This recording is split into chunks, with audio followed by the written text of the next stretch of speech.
pero se queda corto. Estamos hablando de que el rival es del mejor jugador de la historia. ¿Tiene un mundial? Obviamente que no. ¿Tiene una Eurocopa? ¿O Copa América en su caso? No. Thierry Henry es una leyenda de uno de los mayores clubes de la historia de la Premier League, que es el Arsenal. Le fue bastante bien el Barça también. Ganó una Champions con el Barça en el 2009.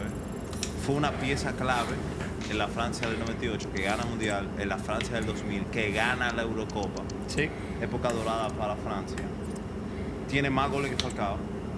Tiene más goles que Falcao. Tiene un Mundial, una Eurocopa, 2 Premier Leagues, una Champions, y tiene 2 botas de oro europea y 4 veces máximo de oro. Si no me equivoco, segundo en votación de Balón de Oro. Segundo o tercero votación en Balón Fue de Oro. top 3 Balón de Oro la temporada que la ganó Nedved y también la temporada que la ganó Shevchenko. Fue top 3 Balón de Oro los 2 años seguidos.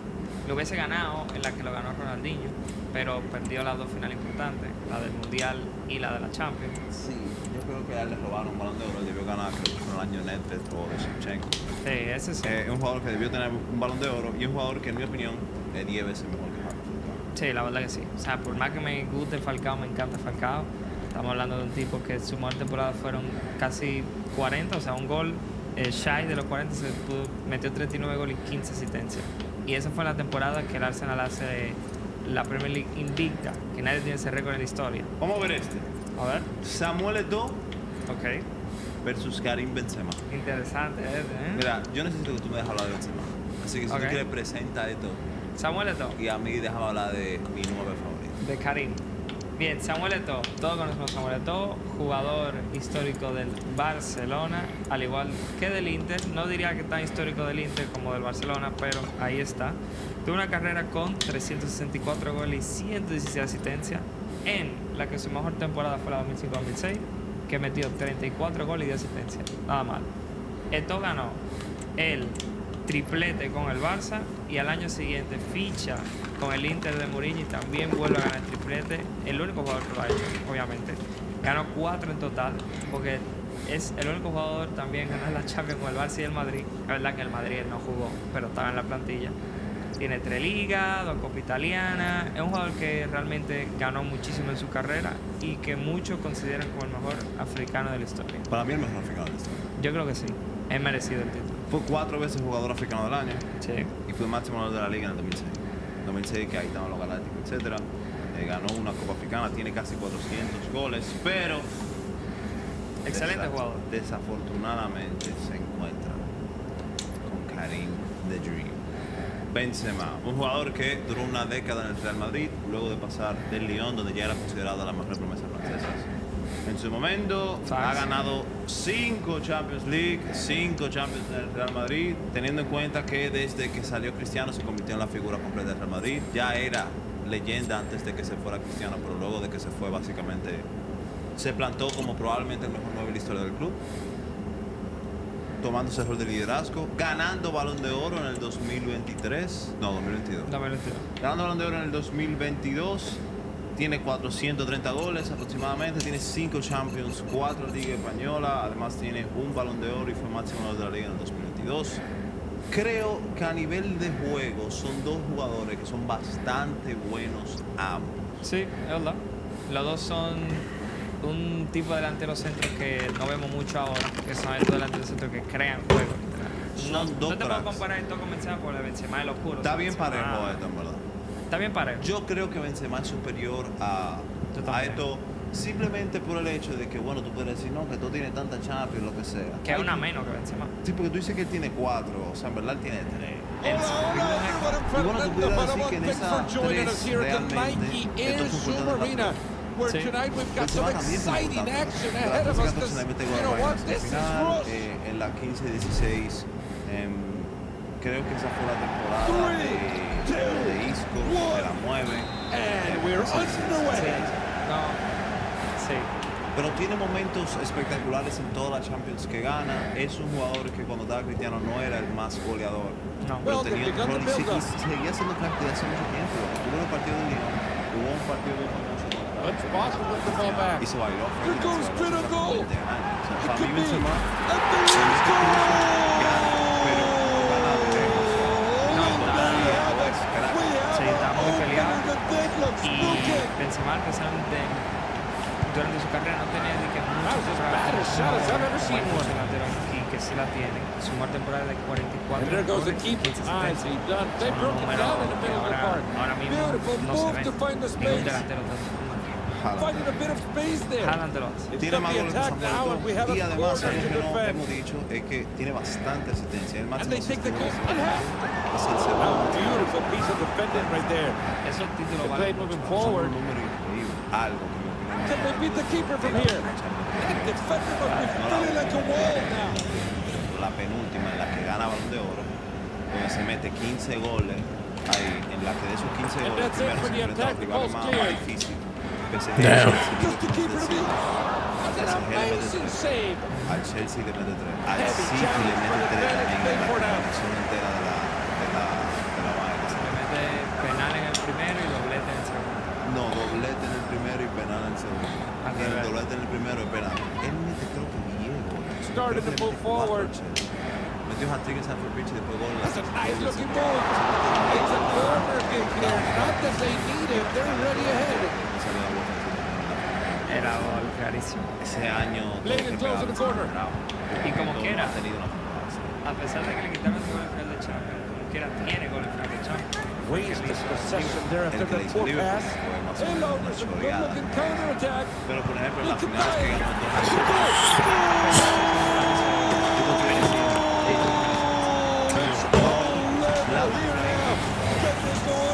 Aquí no hay liga. Luis Suárez Díaz. Building up the play, getting the crowd on their feet. Un jugador que tiene más de 500 goles en su Cross carrera. fingers up. También tuvo un Uruguay tiene muchísimos goles también. Toma. 60 asistencias. Su mejor temporada, cuando yo vi los números, que miento es irreal, o sea, estos son números Messi cristianos. Literalmente son 59 goles y 24 asistencias. Oh, the attacking La temporada 2016. Estoy. A pesar de no ganar la temporada, tiene dos botas de oro, una con el Liverpool y una con el Barcelona. Tiene una Copa América con Uruguay, la Champions con el Barcelona 14-15, Mundialito de clubes, 5 ligas And españolas, that's out incluyendo una for con el a goal kick. Atlético. Definitely not the 4 right copas ball. de España y una FA Cup. No, esa es una There it is in the middle of the park. Le bajaba que le quita la bota de oro a Messi a Cristiano en su That prime. ball is treacherous. And that's an offside. And they put the ball back in play. Ahora usando. Great position. They just cut out the play. Fuera, The play is actually too cautious. es un goleador. Onto a teammate here. That's a foul and an automatic booking as well. A yellow card shown. Gotta be a bit more careful from now on. Manchester United. Es un crack Ball's total. gone out. Let's go for the yellow. 11 ligas, ¿Cuáles son esas ligas? una Europa League, There's a chance. 2 botas de oro de la Serie A, Just been 12 cut in an veces outside gol del position. año de Suecia, 4 veces Oh, that was máximo simple. de They la just passed it to another teammate. 0 Champions, What are you doing? What are you 0 doing? torneos con su selección, 0 argumentos para Strong, ganar. fair tackle. La mejor temporada de Zlatan fue la Bro, pasa el balón. And we're going the other way. Todavía Quickly todo could be dangerous. igual, o sea, Good vamos looking de move acuerdo here. con todo lo que es. Good Didier block from the Drogba. defender. Versus Wayne. Me gusta este cruce, no te voy a mentir. Yo te voy a hablar de Drogba, ¿te parece? Drogba es Ah, how the fuck did I miss? Qué jalada, bro. Qué jalada. Chelsea, la temporada 2009-2010, que metió 37 goles y 16 asistencias, una Champions, inclusive que ganó. That was Hace un penal, se va a extra tiempo y después mete el penal de la victoria. La verdad que es el jugador más de la final. O sea, tiene 4 Premier Leagues, 4 FA Cups, 3 Carabao Cups. Y Oh my gosh. dos veces Pasa el puto balón. en 2006 y en 2009. A pesar de ese poder. Well, it's going to be a warning. That was Y straightforward. la No razón risk taken there. Yo creo que todo el How many chances like this will they have around the man? Shrek, Wayne, Shrek. Rooney, leyenda del Manchester United, máximo de Great gol, work leyenda from en the su selección. defender. Please Creo que don't máximo stand up, de club. It's a corner ganó la kick. Champions Tough to League predict, but really a con el good scoring United. Lo bueno de opportunity. esto es que compitió en la misma liga, pero compitió en la misma época. Corner Fue taken short. bastante más exitoso con él. Ray Holmes Que says Didier. Más offside is goles the que call. What the fuck? Tiene una Champions time League, wasted here. tiene Free 5 kick Premier taken. Leagues, una Europa League. Fue Nice máximo spot to de get the Manchester ball United again. de la selección And inglesa there's a también, chance 2 to go veces on the mejor break. jugador joven en la Premier League. Oh, look at that. They might turn this into something. Ah, Dangerous looking pass. Just for the pocket. Strong tackle there. Creo que Rubio simplemente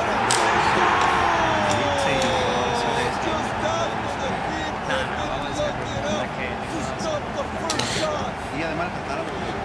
And the powers that be have decided that this is offside. damn. And free kick puts the ball back in play.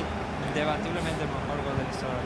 And they're out of position, which in the rule book is more than offside. Te va a perder The set piece been taken. Damn it. After that challenge, he's still playing on. Ah, mira. Yo creo que este es más parejo que hacer esta hora. The ball's out for a corner. They're ahead already. Maybe they can score another Van one. Persie tiene 274 goles y 94 asistencias en su carrera, su mejor temporada. En la 2011-2012 ha metido 37 goles y 11 asistencias. Yo creo que tiene, si no me equivoco, exactamente una Premier con el United en la 12-13. Mejor futbolista del año de Inglaterra en 2012. 3 veces máximo goleador, 2011-2012 en la Premier League, 2012-2013 en la Premier League. Y en calificatorio para el Mundial. Dos veces jugador Fuck. tiene una Europa League con el Feyenoord y una FA Cup con el Barça. Ahora, los números Back in action with a 5-3 Ahora mismo, score claro, line. creo que se te olvidó algo muy importante ahí, es que es su This could be a good one. Simple shot, reverse a simple sit. Nice spot to get the ball again. Increíble, preciosa, hermosa. Para mí este tipo es uno de los There's an opportunity there. lo que siempre ha It hits it. That's a great stop by the keeper. Goes out of play. mucha gente del Arsenal terminó guiando por eso. claro. Para mí no hay debate. Pero bueno, vamos a ver qué trae el Corner looking for activity in the ball. ganó Ever been done in wrong spot? That's an offside. con el Napoli. They take the set piece right away. Tiene muchos goles con Uruguay. Y es un jugador de equipo. It could be. Bro. What is going on? Beautiful finish. Worth framing it and burning it on the wall. Played it well afield. En total, más de 400 goles. Casi el Keeper enjoyed hanging on to that one. And Te the voy a decir la build-up verdad. has begun. Yo creo que ponía a Van Persie por Quick encima de change of Cavani. direction here and on the other way we go. Bro, I'm right there. Off with that one. Estoy solo. Quick ball out. We're moving it. La verdad. Pero Zlatan And they found a bit of space through the center. Up also let's see the keeper does well. tiene que ser Cavani. Yo me acuerdo Cavani Napoli era Great tackle. la vez. That ball is wild. Ese Napoli era finas. Y el gol es de That's a goal scoring opportunity. Balón, balón.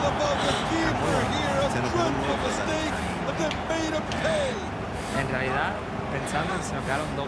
Yo creo que deberían de Cavani, digo, Higuaín y Tevez. Séptimo That's a y great penúltimo. stop from the keeper. David Keeping Villa this one. versus Moving the Sergio. ball well here. And that ball is treacherous. ¡Qué cruce! Ay, David Villa, de calidad por David Villa. Goal this could be. No You por still número, have porque to tiene find contrato con another one, Valencia, and tiene there que is llegar so a much Valencia time a 30 left. goles. Pero yo pienso que su mejor temporada de 2010-2011, intentando lo que hizo con el Barça, más lo que hizo con España, fueron 28 goles y 2 asistencias. Tiene Mundial 2010, siendo máximo goleador histórico de España con 49 goles. Mejor jugador español del año con 2006. Champions con el Barcelona 2010-2011, metiéndole un golazo al Manchester United en la final. Tiene 3 ligas, una con el Atlético y 2 con el Barcelona. Tiene 3 Copas del Rey, una Supercopa de Europa. Bro, what the fuck? Nah. The play will stop. It's an offside. ¿Cuántos goles hizo? What En did total, they do with this one? tiene 346 There you goles. have it. The game is over. sin contar, bueno, a eso tiene que sumar 49 goles con España, o sea que tiene 400 goles 82. Yo te voy a hablar de goles de verdad. No, Balsa no, bla, bla. Sergio el Kun Agüero. But I use Nicholas Jackson. De los máximos goleadores extranjeros de la Premier League, jugador con más hat-tricks en la historia de la Premier League, de lo mejor en la historia de la Premier League todo el tiempo. 420. 5 una Copa Mundial. Máximo de la Premier League, máximo de la historia de Manchester City.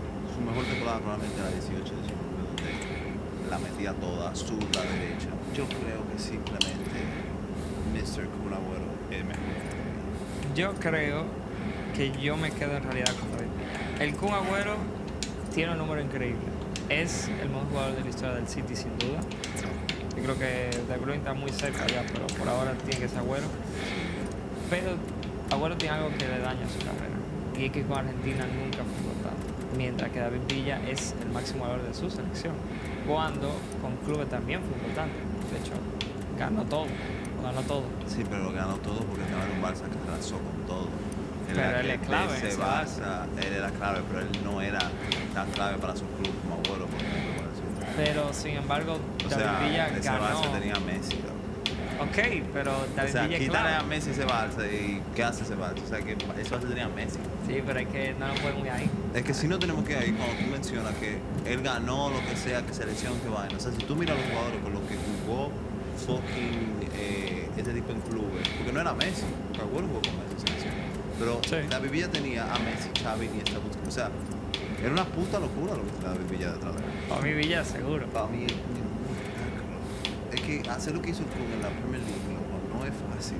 No, yo sé que no. Con varios entrenadores, con varios equipos diferentes, varias generaciones. Lo defrauda un poco la selección, sí. Mucho la selección. Pero es histórico también. Piedra, papel, tijera, ya. ¡No! No, mira, en verdad es muy difícil poner complexión de Villa. De Sevilla. Sí, te veo.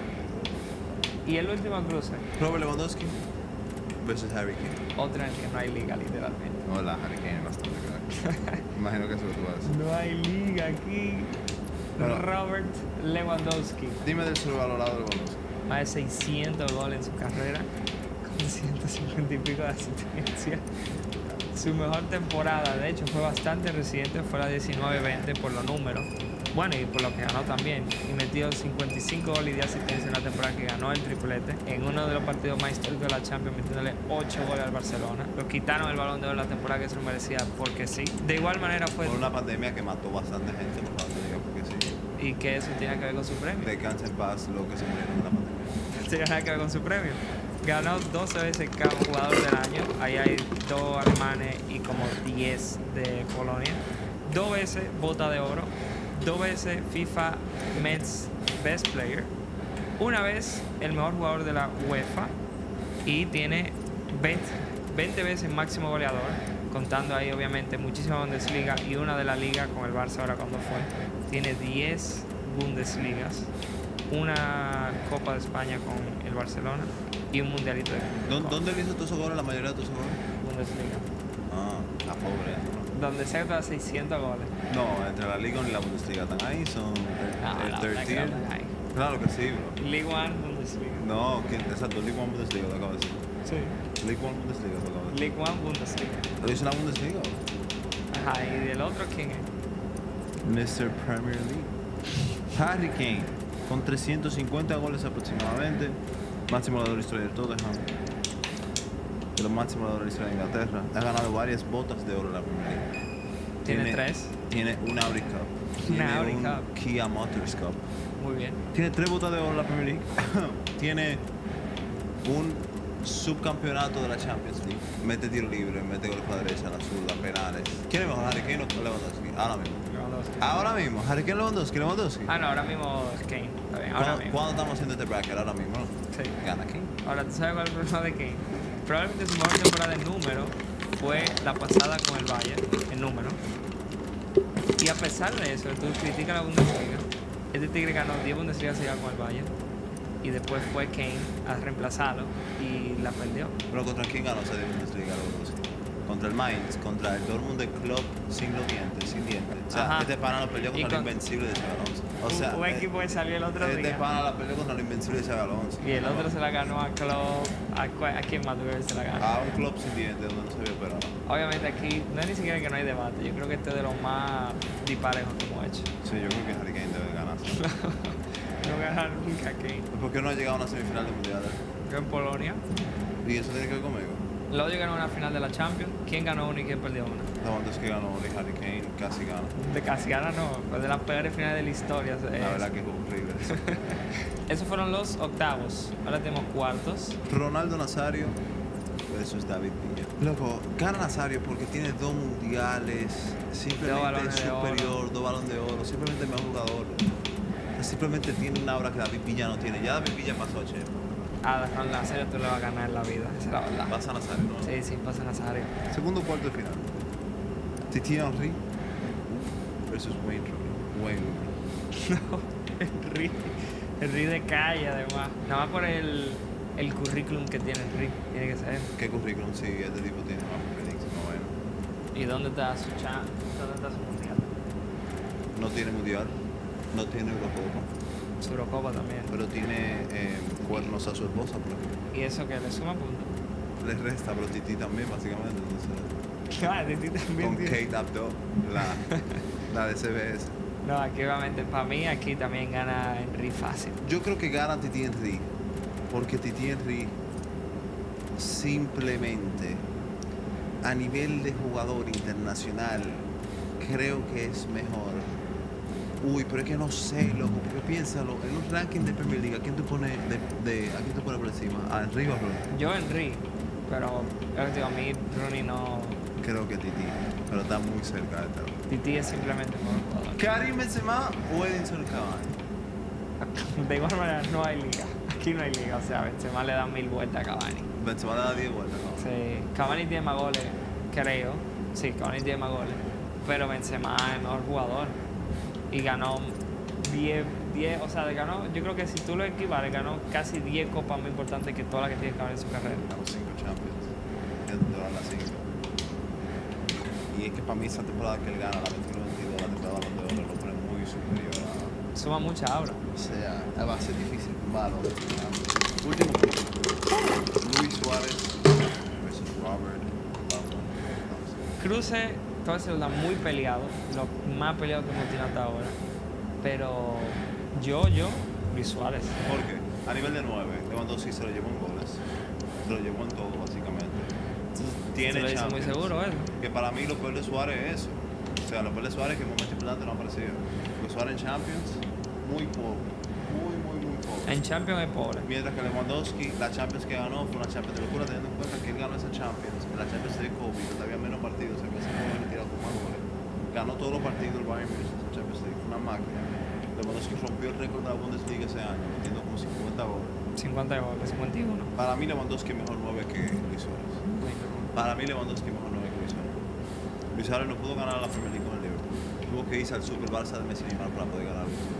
Necesitó a 2 de los mejores jugadores de la historia para poder meter goles. La verdad, porque en Liverpool él tiene bota de oro.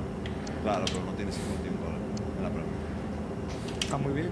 Está muy bien, pero como quiera, tiene bota de oro en el Liverpool. Henry. Está como un equipo de mierda. Si estamos hablando de equipo bueno, el equipo de Liverpool es un equipo de mierda. Ese año en el que Liverpool no gana la Premier League fue el tridente que de los que mejor le fue, que era el tridente de Suárez, Sturridge y Sterling. Y está, o sea, no es que está mega carreado, está hiper carreado por Suárez. No, De igual manera, Suárez como jugador es mejor jugador, esa es la verdad. No hay debate que Suárez es mejor jugador que Lewandowski. Piedra, papel, tijera, ya. ¡Vamos! casi hago eso.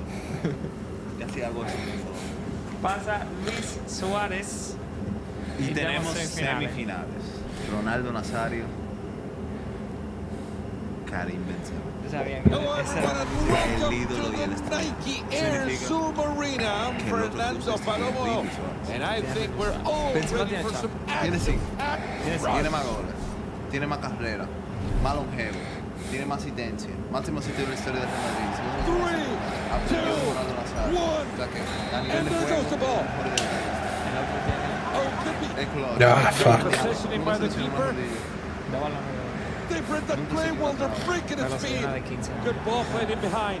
Well, wrong place, wrong time. Offside is called. durísimo.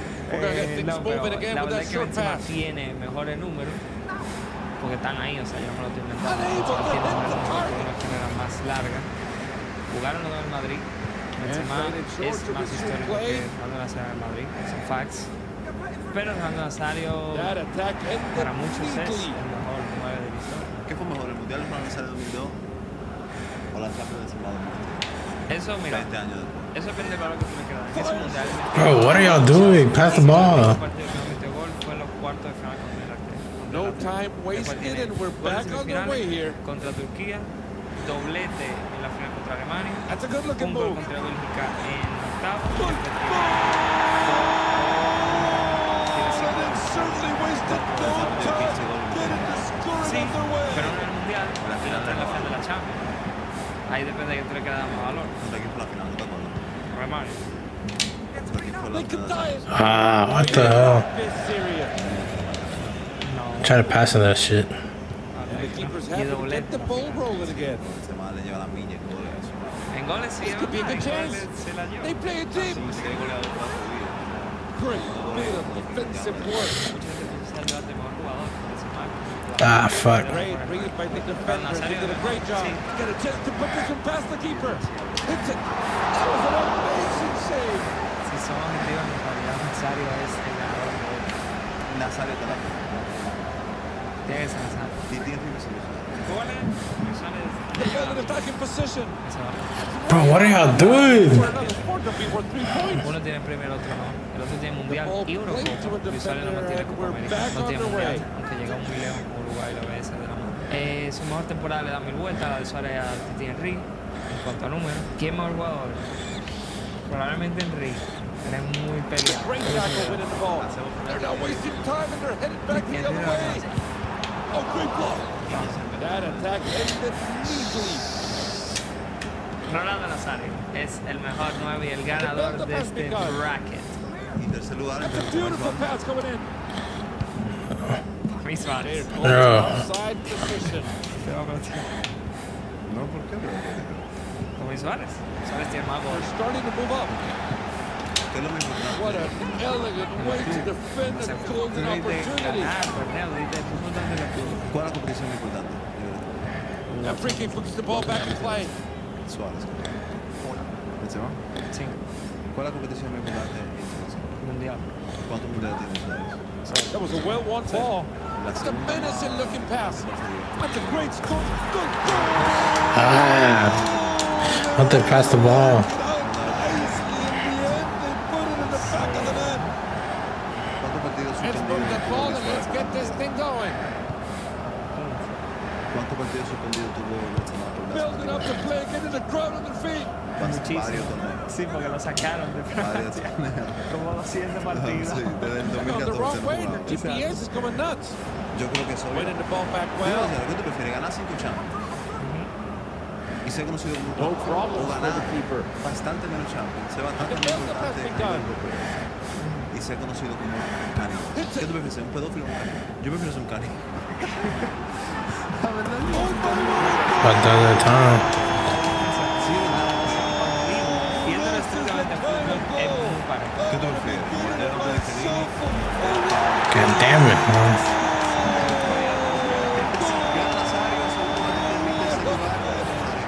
Parejo. Tenemos un empate. World-class talent. The crowd is going absolutely What the fuck, dude? lovely to witness this. The goal! That was as smooth as the bathroom Esto es floor. show. What a Esto es finish. Viva Colombia. Right there where things happen. Porque ganaron Argentina, ¿no? Great tackle. Bienvenida Dangerous Aida. ball. Fans de West. I think we Bienvenidos. can A lo que all era fan de agree. Aida. It's been an exciting one, right? Ella va. Ella va a Cero hate.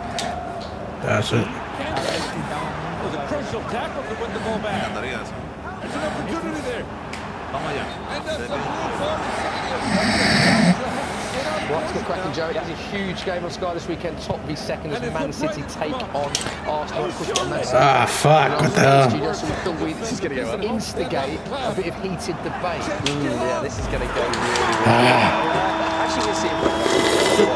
We're going to ask Ay, Charlton, ayúdame. the top 10 Fuck. Man City and Arsenal Oh my gosh. players. Now, they've each got their own top 10. There is not a lot of agreement on the top 10. Basically, it's separate lists. They're each going to build out their separate lists. We're going to have to go player by player. Some sets we've got and some boobies. I know you play with me, bro. Yes, okay.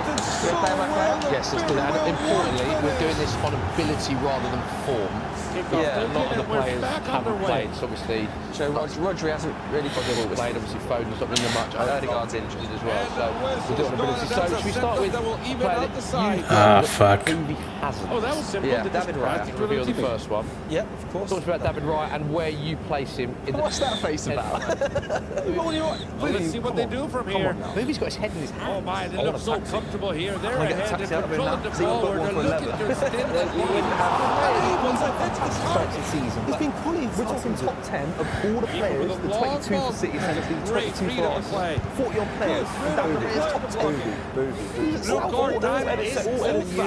All Edison is good. Listen, he's a Edison's a ball-playing goalkeeper. Fair enough, he's good with his feet. I don't think he's good with his hands, and that is David Raya. We saw it in midweek. Great double save, unbelievable. He's had 14 saves already so far. Big saves in the season so far. 3 clean sheets, and yeah, he won the save of the month. David Raya is quality. He's good, but I'm sorry. Better keeping than Edison. I've not put Edison in my list. It's just to confirm, you haven't got a goalie from either team in your top. No, I don't think Edison's the best in the world. I think he's fantastic. What are you talking about?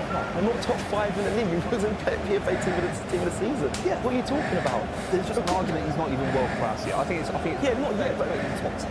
But all total players from both sides. Where have you got him in your 10? I've got him 9th. Okay.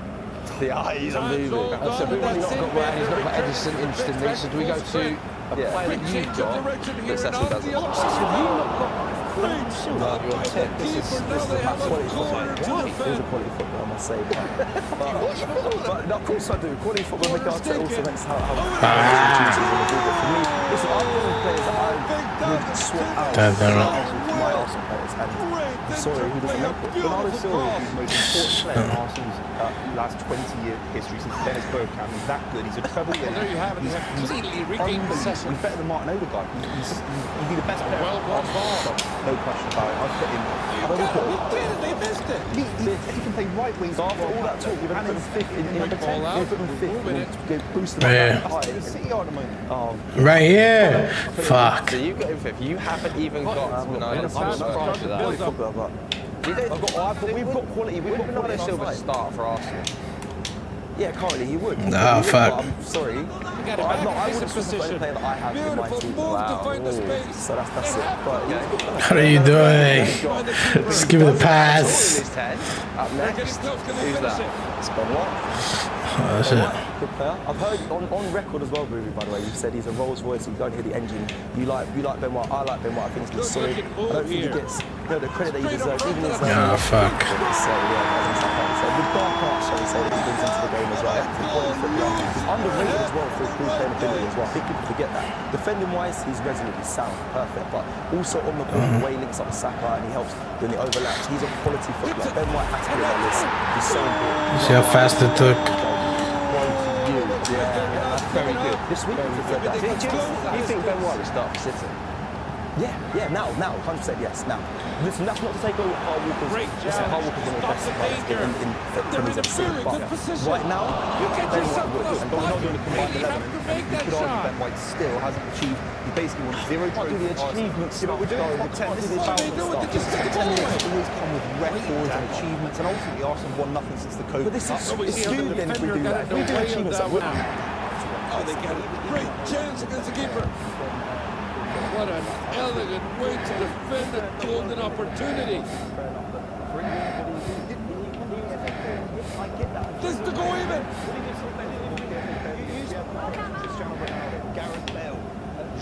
Pass, bro. Strong from the eyes. Ah, fuck. Looking down in the middle of the park. Good looking move here. That was a heavy challenge, wasn't it?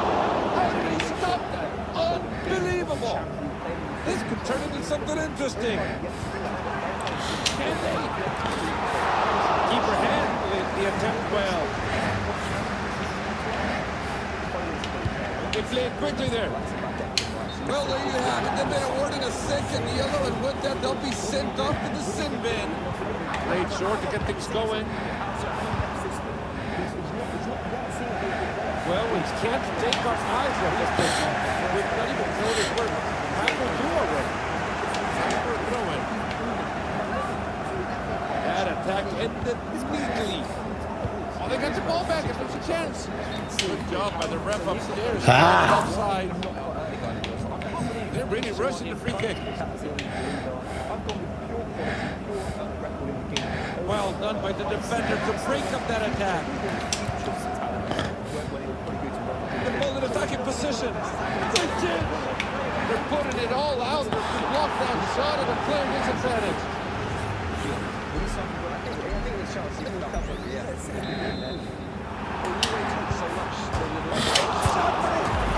Fuck it. Shit.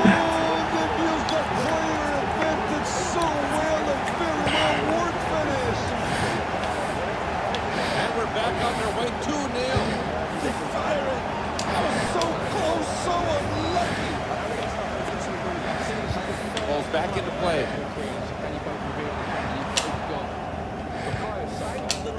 They bought it, and that's a dangerous spot. And that shot has gone way off, sorry. But I mean, way off. That's in another zip code. And the play moves forward now. And through the midfield. That attack ended neatly. And they score from here now. There goes to the ball. And Sabres back in play. They were being done in the wrong spot. Like an offside. And the free kick taken.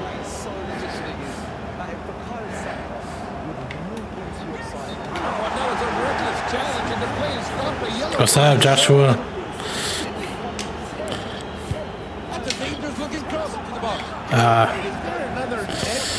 I see you, está bien.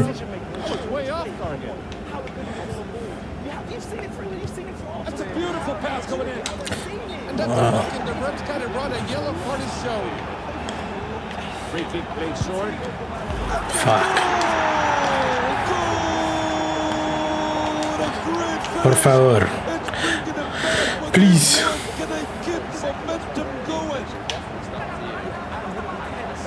That's a well-worked ball.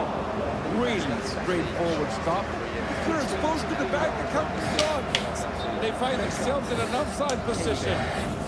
Now, will there be an agreement? Can we finally get an agreement on a position? Where have you left They take the set piece right away. I like it. Come on, let's be honest. Strong tackle there.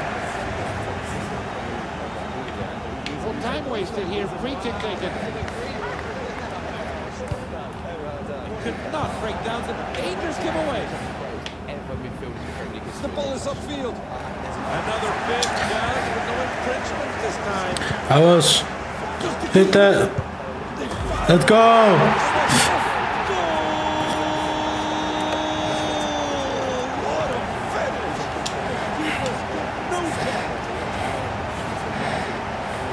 Play has resumed.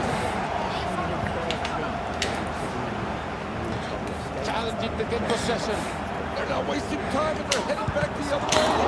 And that will go away with what could have been disaster. Ridiculous statement. Oh, it was so close, but you can see when they're... Oh, surely they're going to finish it. Great chance here against the keeper.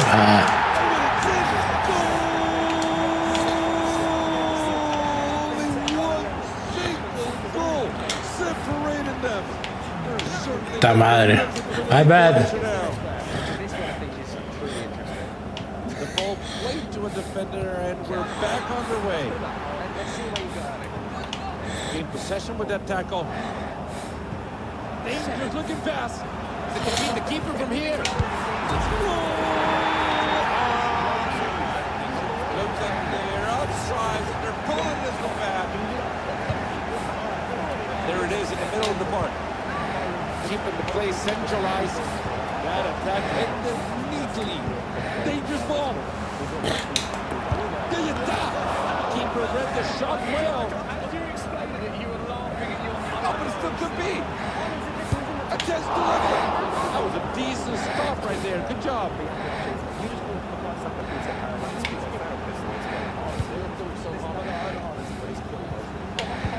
Great imagination to see that running behind. And the powers that be have decided that this is offside. This attack is looking good. What can they do with this one? Bit of agreement, yeah. But clearly a positional disagreement. Dangerous giveaway. They have At the last second. It's going good, Joshua. That boy left.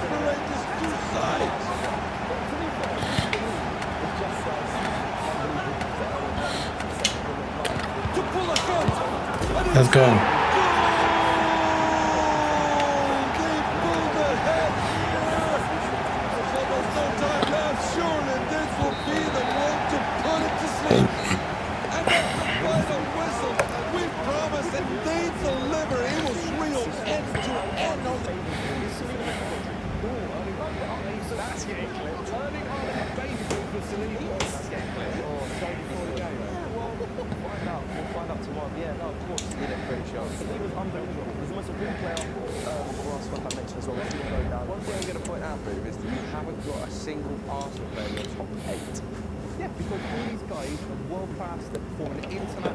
Champions League level, and Arsenal just have got back into the Champions League for many years.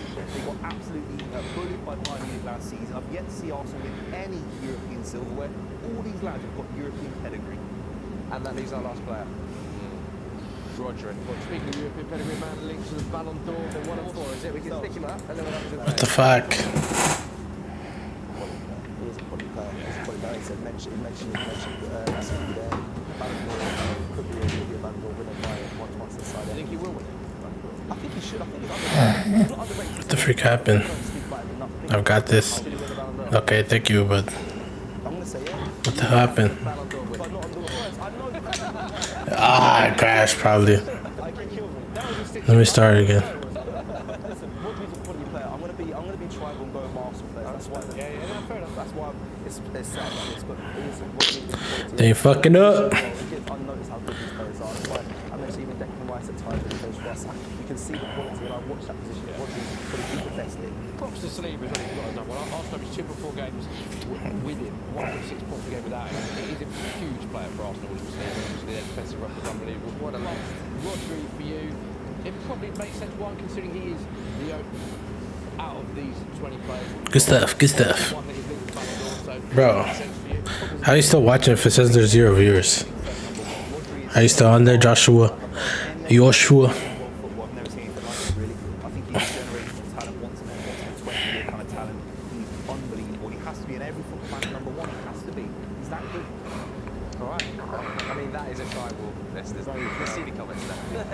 Let us know what you think of that. Respect the tribalism though, you know, they've been up their own clubs, but that is the confirmation of their top 10. Let us know what you think of that at home. Everybody, welcome to That's Football. Chelsea demolish West Ham in an outrageous game of football. We will be talking about the penalty. Amazing, actually, because this has been a game where I was looking at it thinking, have Chelsea gone to West Ham and demolished them in the sense of a footballing style? Not really, but massive hats off to Chelsea. That, you know, was it 4 against Wolves, 3 against West Ham? It's not a smash and grab, it's just a very good defensive performance and some very good goals, sort of, I wouldn't call them breakaways, just very, very efficient. I mean, Chelsea away Stop cursing. When did I start cursing? Wolves and West Ham, but Tony Barnsley and Southampton. Tony Barnsley! That's why I haven't said a curse word. And I tell you what as well. Stan, whatever. What, are you young or something? Cole Palmer on the 3rd goal. The 2 goals, I know Casido Diane. You're right, you're right. They'll get the FPL points, but he's still got a lot of work to do there. You know, fair play to the lad. Fair play to a lad. Fantastic performance from him, and you know, a very, very good result from Chelsea. But look, we're talking VAR. I mean, I want to talk about West Ham. I want to talk about Chelsea. Get your comments in. Who's your man of the match? What do you think about the game? Can Chelsea get top 4 this season? I think that is the real quiz. As I said on Twitter, I think the race for 4th place is going to be absolutely massive. But But VAR again in the first game of the Premier League weekend. I mean, this is what they had to say in relation to the penalty that I think should have been given to West Ham. Damn. Back from Fofana on Somerville. VAR, Premier League Match Centre, said the referee's call of no penalty for the challenge by Fofana and Somerville is checked and confirmed by VAR. This was not sustained holding. I mean, this is a dangerous place to go. Look, Chelsea deserve to win the game. West Ham have been naive defensively. But just imagine this is your club, and that's your player being your club and you play and you deserve to win the game. You don't have to protect VAR. You don't need to. Honestly, if that's at the other end and that's Jadon Sancho running through or Cole Palmer running through, I'm going to want a penalty for it if it's Garnacho or Rashford later. You're going to want it if it's Martinelli. You're going to want it if it's Grealish. It's a bloody penalty. Fofana has grabbed his arm. Alright, it's not for a long period of time, but he's pulled him back as he's gone past him. You can't put a tweet out saying it's not sustained holding. It's holding, yeah? SC Braga. Give a penalty. Tell the bloody truth. Where are we Tell the bloody truth, the bloody. Bullshit that wasn't a handball against Bournemouth, and where are we creating this? It wasn't sustained holding. Where in the rule book does it say you've got to hold them for 3 seconds, or 2 seconds, or 1.5 seconds? You either think it's a foul or it's not. You'd be better off saying. I'd have more respect. I'm still here. Okay, Diane, I was just asking you because the software said there was no one. My bad. My bad, fam. I appreciate it. Joshua Kimmich. Joshua. They get themselves into more trouble when you scrutinise these, borderline decisions, and they come up with ridiculous excuses. They make their job harder because they start excuses about sustained. Dang, I should get some more. No, I'm not. No, I'm 21. You're 21? Okay, Diane. I guess. You're pulling him back, you're pulling the shirt, whatever you want. If Dude. he was pulling his shirt, it's the same thing. Has he pulled No, his don't shirt? do it. No. Don't do it. Don't do it. Don't do it. What's the purpose for it? Are you Do it allowed again, to do it again, foul do it again, him? do it again. Why have you done it? Because you fouled him. If it happened anywhere on the pitch, you probably get a yellow card. It's a foul. It's soft. It's a foul. It's 2-0 to Chelsea, 2-1 if the penalty goes in. Interesting game. I can understand West Ham's frustration, but look, we're going to see this all the time. But look, I think it was a penalty. Let me try legendary on this one. I mean, Chelsea fans are going to come on going, oh, it's not a penalty. I don't know why you're sticking up for VAR. I must do this like about $100 probably, because I got the what's it called, the saber cómo se llama. Against Chelsea. I got the Had a bad start to the season. And look, across the game, they've had roughly the same possession. whatever one it is, the pre-order. I don't know what it's called, the ultimate one. So yeah, I think it's like 89 or 90 something. Because I think the retail normal one is like 69, 99, but that's like, but that one don't come out till like a few days, like 3 more days, I think. Either the 24th or the 26th. I don't know what day it is, but that one's almost out. I just got it to play like this Friday. I don't think a lot of people necessarily would have put them into that, but you look at it, I do think City win the league, I think Arsenal second, and I think Liverpool will be third. But if we only get 4 places in the Champions League, hopefully we'll get 5. If we only get, even if we get 5, it's Chelsea, Newcastle, Aston Villa, Spurs, hopefully Manchester United, maybe Brighton. That's 6 teams going for 4th place. Maybe 5th will get you in the Champions League as well. Some teams are going to be very disappointed in May, and I think this is the real quiz in the Premier League. God damn, bro. The title race I think might be quite boring. The relegation race I think will be boring. But the race for 4th place I think is going to be The race for 4th really place. interesting. And Chelsea have started off really well. Newcastle have started off very, very well. I think Spurs will kick on again. Ooh, Have started off how did I not get that? United are going to bounce back. Brighton have started off very well. But Chelsea, at the moment, everything's going well. They are borderline team, Chelsea, though. What I would say, and I'm sure there'll be Chelsea fans in the chat, West Ham actually gave them a game today. They just couldn't deliver anything in the box. Bournemouth should have beaten them last week. So I'm not going to start saying Chelsea's suddenly going to go on an amazing run, but I do think you've got to give them the credit that they deserve, because the goals they scored today. And look, I've been a big critic. I mean, they're second in the league at the moment. I know there's lots of teams. Bro, it's me, Joshua Kimmich. Stop lying. You a lying, that boy. That's a big statement, isn't it? So I think that Bro, ya es como la madrugada right now nothing's ever set in Germany. We can all What the fuck? We can all dislike, we can all praise, we can all protect, we can all have agendas. But I'm never going to sit here and say I think Nicholas Jackson's a top striker. Nicholas Jackson. If they want to win league titles, they do need a world-class striker, and I've never understood why. What the hell? Just because he scored 2 goals and 9 assists today, he scored hat-tricks last year, I ultimately think deep down in every Chelsea fan, they know that over the last 2 years, Bowley should spend money on a striker. That Jackson ultimately is not going to be that guy. But today he was that guy. Can he do it consistently? But today he definitely was that guy, and he does deserve the credit for that, absolutely. And I look at Chelsea's next few fixtures: Brighton at home, Forest at home, before the next international break. Win those 2 games, you're putting yourself in a position where you are going to be comfortably in the top 4. So I thought they were fantastic today. West Ham. Fuck, dude. Why can't I not pass like the dude right beside me? That penalty, it might have made Chelsea a little bit, different in the way that they approach the game, but ultimately it's a fantastic result for Chelsea. And you worry about West Ham because they've got this new manager in Lopetegui. Oh my gosh. And I would imagine by the end of this weekend they're probably going to be knocking around 5th, 6th. Bro, why is the curler so hard to do now? It's looking good, and it's amazing because I look at their lineup and I think, well, you know what, it's a good Chelsea, it's a good West Ham side. But I don't necessarily, I will drop this, West Ham fans and everybody else. I don't think getting rid of Ward-Prowse was a good idea. Ward-Prowse is going to deliver literally quality crosses, quality set pieces, and consistency. What religion are you? Ketta's a good player. Adventista Septim Dia. I don't know if you even know that, but that's what it is. And they've won the transfer window. But at the moment, Seventh-day Adventist. it's almost like there's Or Christian, I guess you could say. They don't have the best 11. I'm not saying they're missing David Moyes. They've got every right to want to play better football. But at the moment, Tadebo's not starting. He's on the bench now. They're still not, Antonio was on the bench today. Danny Ings is on the bench. Soucek is on the bench. Kufal's on the bench. They've brought decent players in, but it's just not working for them at the moment. And I don't think West Ham will go down, but is mid-table good enough for West Ham based on all the money they've spent? So keep an eye on them. Make sure you smash a like and subscribe. Get your comments in below.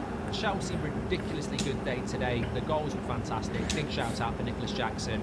I think it definitely was a penalty. It's shocking from VAR, but taking nothing away from Chelsea, I don't think they deserved not to win that game today. Get your comments in and what your thoughts on West Ham. Welcome back to the Zach Chiller channel, ladies and gentlemen. And this time, Art. At the same time you're playing Talk to Me. What? Are you the same time? Wait, what? Am I talking to you at the same time I'm playing? Yes. I've done this for so long. And on the other side, in the blue corner, Joe Tomlinson. How are you doing? You're on the left. You're on the left. You're on the left. Very good. Amazing. And on the right-hand blue corner, Michael back again. Back again. I think it's my first appearance On the top 4, yes, on the channel. not on the channel. On the channel, no, I have been. I've been kind of part of the virtual channel recently. So yeah, glad to be back. Yeah, not tired of this. Good. Great furniture indeed. Now, of course, What the fuck? Ah, shit. the week of the Champions League. Bro, why did he do that? Big games, Liverpool versus Hold on. a few other ones that I can't off the top of my head.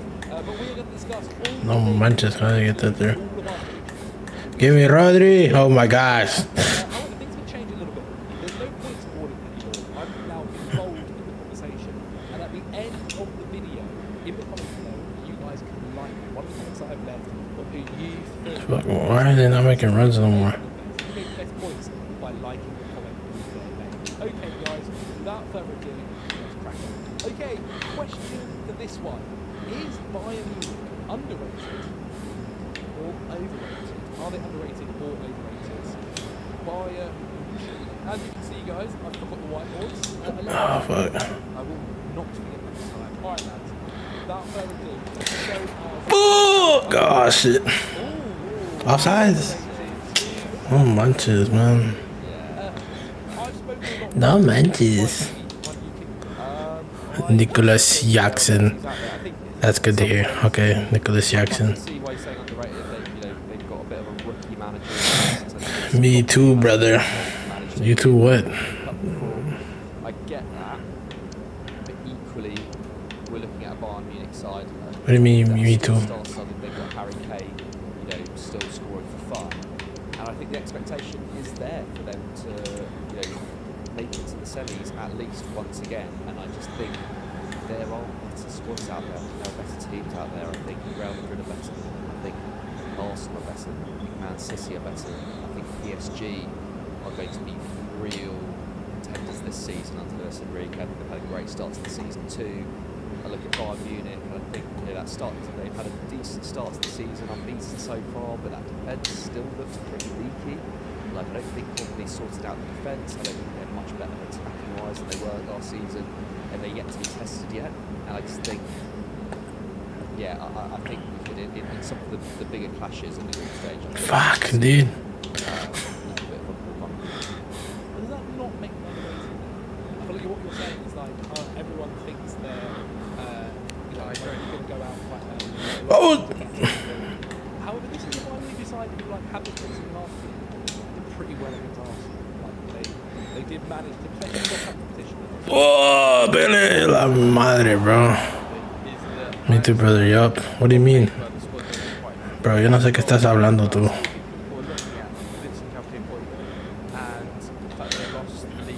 Fuck. Like I be legendary on squad battles. Soy una basura. What? ¿Qué falta? I haven't done no foul. How come my face? Whereas I actually still think they've got a lot of players in that squad that are capable. Bro, that chat is like delayed or something. I don't know what Mandom's talking about. No doubt Arsenal are better side than Bayern Munich last season, but Bayern Munich found a way of getting over the line. I think they'll do the same this year. I think Bayern Munich. Quítate! Oh my gosh. I just think it's difficult when Bayern Munich looks at the same time. Fuck. That was late. Yeah, damn it. Hit it. I don't know. I think Vince Joder. Company is. Joder. He doesn't have it, Oh, wow. I just think, I'm not saying he's a terrible manager. I think, And oh my gosh, he with me. with the kind of squad, Oh. I have a dare for you, P. What do you mean a dare, dude? I'm out here playing. I don't have time for that. I know I got it. I don't Not for that. I don't think it's bad, but I just think it's probably Oh, have the same level of tactics as their teams. I'm gonna lose this shit, man. Win that. Last year, I don't think Bayern do get through that level of Arsenal. So I think that they're thinking is this Bayern Munich team even good enough to get to the That semi-final? you're a Christian. I'm not so You have to dare me that I'm Christian? sure. Or you want to dare me to be Christian? What do you mean, dude? Yo no te entiendo ni madres. Right there, you to be Christian. Elise has come from Palace, spent a lot of money on him, no European experience. Harry Kane has never won a trophy. Where does it when the chips are down in the Champions League and they've got Real Madrid? Fuck. Damn it. God damn it. Who's the manager with experience? Who's the player with experience? The high I lose this. Kimmich and Thomas Muller, but they're looking around and thinking this is not a dressing. At least they did play good. Let's come on. I swear back then I played Legendary and they were like 60 something. And they were just freaking dribbling the shit out of me. En cambio ahorita, they just played better. And I had no chances. We were seeing last year, where it was beyond Goretzka, Pavlovic having to be thrown over the deep end, Kimmich was playing right back. I think Pellegrini makes a major difference in big moments. Pellegrini's a destroyer. Pellegrini at Fulham was a destroyer. I just don't see him. Pellegrini is amazing. I'm a players that spend 2 years there's a lot. But I just think in terms of the European Cup semi-final away at the Bernabeu, Pellegrini hasn't proved enough in his career to be that player to go, oh, I'm going to change the game here. And then Harry Kane is famously known for not winning. And we can sit there and smile at that and be like, but it means something. It means something. He doesn't know how to win. He doesn't know how to win. Bro, what happened to the camera angle? What the heck is going on?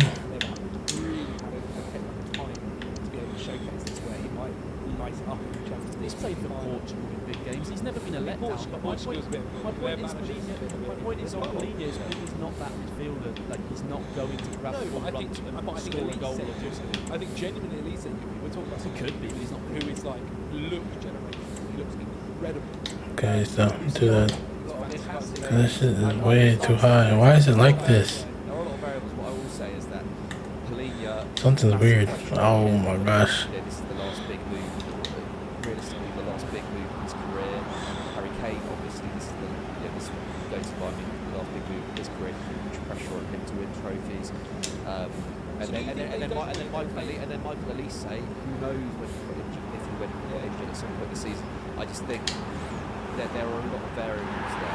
Vamos. Yeah, like I do think You're way worse than me. And okay, so I'm fine. Whoever moves first is gay. Get in the house, bro. Get out of here. I do think like that there is huge pressure on going to games, even like if they go to games underdogs in like say the Champions League qualifying, they come up against Real Madrid. There's more pressure on them because Real Madrid are a younger team. They've got so many years ahead of them. Like they've got so much going for them. You can say the same about Arsenal. You can say the same about City as well because they've just won so much in the last few years. Bayern, there is like so much on top of them, especially with the kind of relatively new hierarchy that's in place there. They need to prove themselves, prove that the transfer policy as well. Fuck. Do you think that if it's they don't God damn it. Oh my god. I don't think at all. I think What the? always semi-finals, and I have my doubts whether they can get them. I have my doubts they can win the league. They didn't win it last year, and they've got a worse manager. So let's stop pretending they're going to win a Champions League. There's no chance. Nothing I chance. think I can see them getting the semis. Like, I think they've got a good and to me, that's a good achievement. That's basically why history doesn't look like a achievement. Okay, lads. Well, again, make sure you guys are happy. Keep that in mind when you're voting at the end of the video. Our next one, guys, Aston Villa, overrated or underrated? It really depends on what the expectations are, actually, to be honest. 3, 2, 1, reveal. Overrated 2, underrated 2. Blue versus Fuck, dude. I was at that. Yo. true. Very true. As in, like, we've not seen. We've not seen. But I just think. But I just think. Like, I think last season, for instance, Go ahead. I remember when Newcastle went to Champions League, we were all thinking, oh, it's supposed to be. I swear we all put them down to go out. We put them. We. Oh man, ya la cagué. Ah shit. Fuck. Kylian Lawton Mbappe. They have a Kylian Lawton Mbappe. Already, dude. Goddamn. Oh, they'll make it. Just the way that you go. I think just the way the format lays out. Just the way the format lays out. They can give them the two, like the qualifying round, even if they don't finish in the top 8. Oh man. Like, so many Shit. to do damage. Well, it's not through that top third. Not through that top third. Yeah, I agree. They're probably going to be one of the best teams. Because I just wonder that, like, this is basically all their players apart from Isaac, maybe Kamara, Carlos. Fuck. Sorry, apart from Bailey, Kamara, maybe Diego Carlos. They're the only ones with Champions League experience. That's all right. It's fun. I think what you know is that, like, no Champions League experience. but that makes a big difference. That makes a big difference. But they've got a manager with like huge European Yes. That's my problem. Europa League. That's your strongest point. And I think a lot of people are leaning on that, and it's like, well, he hasn't got any in the Champions League, really. He's done it in the Europa League, he's the best of all time. But this is the Champions League, which he's notoriously failed in. He's notoriously knocked out early. And that's why I went with over, because I think there's this sort of impression that everyone's like, oh yeah, Villa, they've won a European Cup in their history, and we spoke about how that matters with Bayern Munich. It definitely matters. And there's this narrative that they've got this European manager, they've got this amazing squad.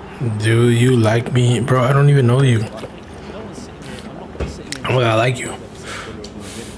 But there's a real chance that they don't make it out of that first stage. And if they don't, I personally wouldn't say it's a failure, but I think everyone else would. And I don't think it is. Yeah, I mean, I get what you mean. I think Oh, that, oh my gosh. that is that until this time last year, everyone was saying Villa would absolutely smash Who? that one. You? And so I do think You hurt? expectations are a bit lower now, especially the big Champions League format as well. You know, 2 extra games, at least 2 extra games. No manches, bro. The league format. Bro, what the f... Se le había quitado. Why did he stop Brendan? Yeah, so like, I think there's always, you know, people are going to temper their expectations. Oh my gosh, dude. Ahí está. Especially when they're also going to top 4. Let's go. Freaking trash ass goals, but... Okay, F in the chat. What the fuck? John Durant, 3 winners is it already?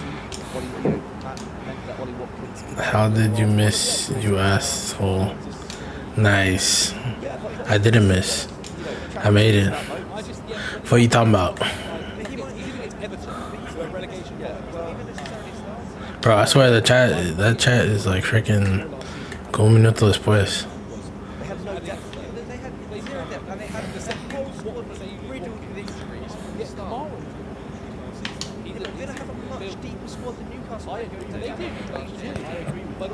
Damn. Goddamn. Oh my gosh.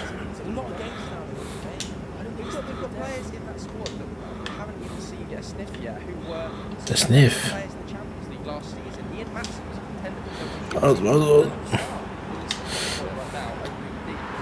Let's go.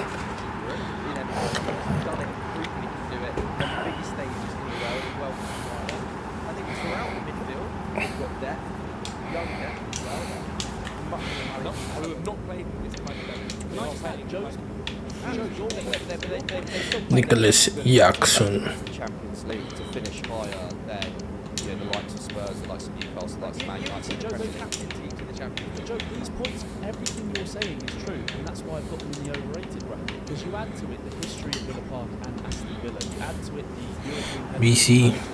If they don't... I don't know what that means.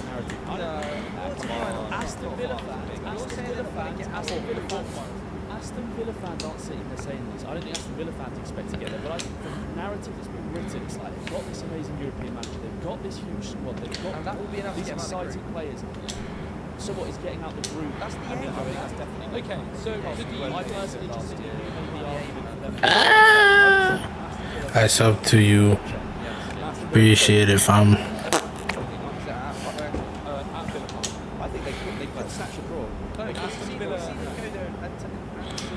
She not me the freak out. That was the best team in the world at that point. It's a different setup. A lot of your points are ability. I back a lot of your points. They are a brilliant team. Like they are. Fuck, why does it curve so much?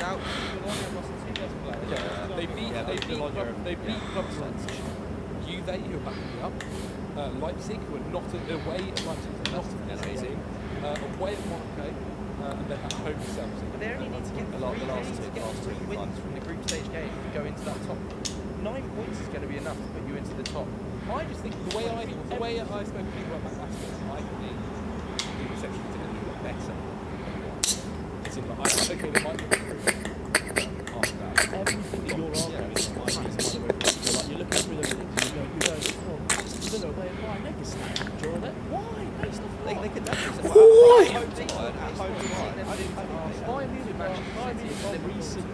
Munich are recent European giants. Aston Villa are not far off fighting relegation. I watched Manchester City go years ago. Fuck, God. That's why Nicholas Jackson put the second gear. has got the lowest XG against any team in Europe. Yeah, I understand. Bro, get up. ¿Qué estás haciendo? This is, I guess, maybe the format of Newcastle, what happened when PSG went to Fire. not great, but I didn't even say the word right. sure. And they were very narrow some of those games. I just think, and also it doesn't really matter if Bayern Munich go and smash Villa at Villa Park. It doesn't even really matter that much. I do think they're out of the group, but I just think if you have to ask... Oh my gosh, qué golazo iba a hacer. Sorry, I just gave you my money. How? I can't even get money. I ain't a partner or whatever. You capping. You a capper. I wish. We've seen no. We've seen him start. We have seen him start. Yeah, dude. We have last season and this season. Him starting the game and like no what he's doing. He was starting. That's where he goes to the Conference League. I don't know. But we're in the Champions League now. Different. I keep on getting confused with Alvitro. I think he's on my team. That's not my point. You yourself right now are underrated. I also think that then like no one's expecting to get to the quarterfinals. I think just on the back, like even when we look at like English teams' performance in the Champions League in general over the last couple of years, not been amazing. Let's face it. I don't think anyone's expecting all English teams to get to the quarterfinals, and if they are, it's going to be if English teams are going to get to the quarterfinals and beyond, it's going to be Liverpool, Arsenal. I don't think anyone's expecting all four English teams. I think that yeah, the league, get out the table, get out the table, get some tight. All right, lads. Our third team, Barcelona.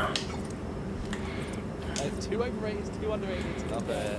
Good quality content. John, do you want to start off? Yeah, I mean, they've always said a perfect start to the season. So many problems behind the scenes, but Hansi Flick is a brilliant manager who won he won every trophy available at Bayern in one season. So they've got the manager in place, they've got some of the players in place now. Yamal off the back of winning the Euros looks incredible. There's still players coming back from injuries. I know Olmo just did his hamstring, but apparently it's only 4 or 5 weeks, so he'll be back. And I think Barcelona are a bit of a mess of a club on the pitch, but like we said a few times in this video, history counts in this competition. Let me make the. I'm at school. Are you at school? Where you at? What's it right now? It's like 11 at night where I'm at.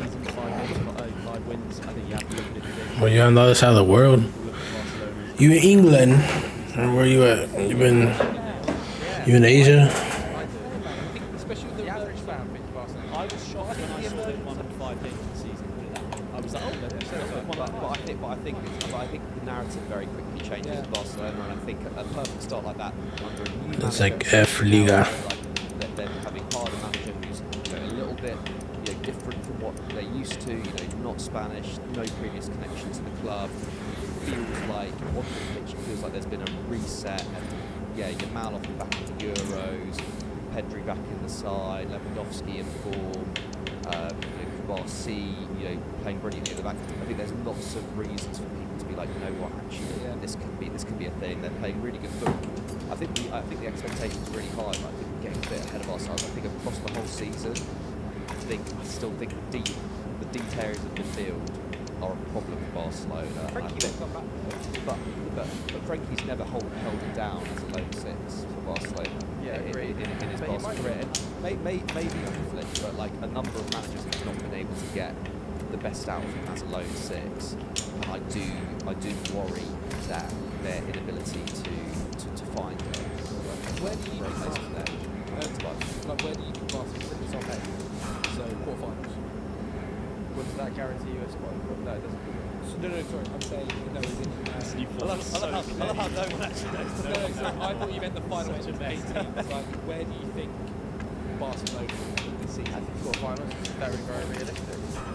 I just like the Barca fans especially. I'm getting bullied right now. Dude, what do you want me to do? I can't do nothing. Tough it out, little boy. Come on, man. Dude, you tried to say you were 21. You're getting bullied right now.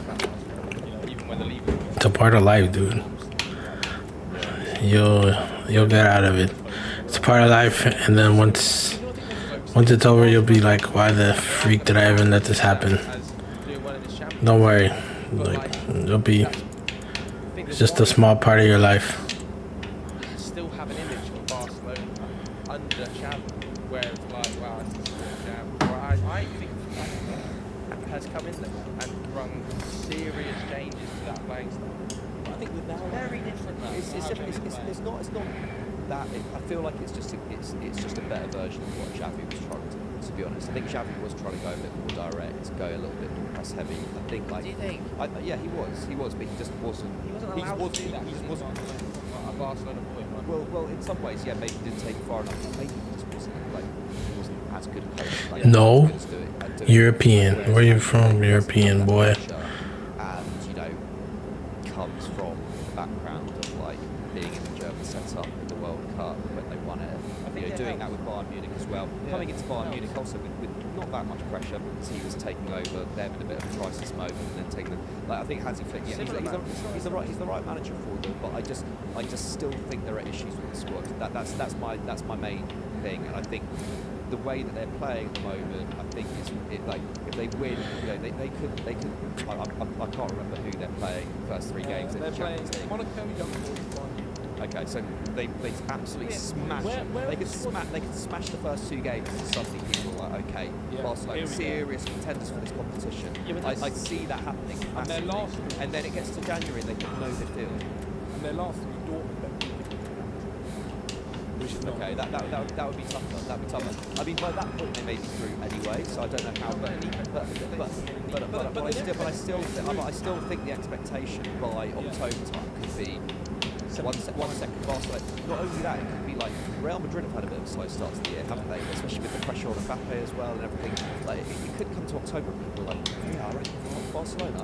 I reckon they could be on for a treble here. Like people, like the narrative changes so quickly with Barcelona. And especially with now such a world-class star, especially to everybody now. Everyone expects he's the guy. Like last year, it kind of came off a shock that he was so good at leadership. Like step up to every single occasion. Whereas now, it's known that this guy is the star jet. He's the one. And then all it takes is an injury to your mouth. Suddenly, exactly. Oh my God! Like, can you imagine? And it follows what's happened at Barcelona literally, in the last few years. How many Barca had to young players who both played? I'm in a fight. Dude, stop chatting shit, dude. I'm in a fight. I'm getting beat up. I'm getting bullied. But you never know. But it is always talk about here is hypothetical based on injuries. Like right now, as we're sitting here today, people are, in my opinion, not giving Barcelona enough respect for the quality of play week in, week out, which would make them underrated. If we go hypothetical, 60 players get injured and they fall apart. Let's talk about City and Harden and Edison and Rodri from off the But, cliff. right, yeah, this will throw central. The center mid. I think their squad's as bad as you made out. Like, where do you see the glaring problems with their squad? Defensive midfield, like definitely. Going far in the Champions League. I'm not going to argue with you on it. I think across 2 legs. Yeah, then. Against the top side. Let me try with this one. And all it takes as well, like I say, they don't finish in the top third. You know, automatically, they play a team like Atalanta. playoff stage. I just think recently, Portuguese. El Portuguese. Joshua and Portuguese, you chatting shit, bro. There ain't no way. Wait, your parents from here or something? There ain't no way you Portuguese. Eu falo português or what? I gotta get Cholo. Cholo's my man. No. I see where you guys come from. I just think that if this form carries on, I think people will get carried away with us. I do think they will. Okay, guys. Our next question: rank which English team from 1 to 4 make it furthest this year's champions? Absolutely easy. Chelsea won, is it? I'm just keeping true to form. You're on TikTok, let's take our questions. Okay, reveal, guys, please. Okay, so you've got all the exact same. Okay. I've got Arsenal. Based on what? Sorry, just it's different. Based on Based on one or and 2. Please don't click on the video.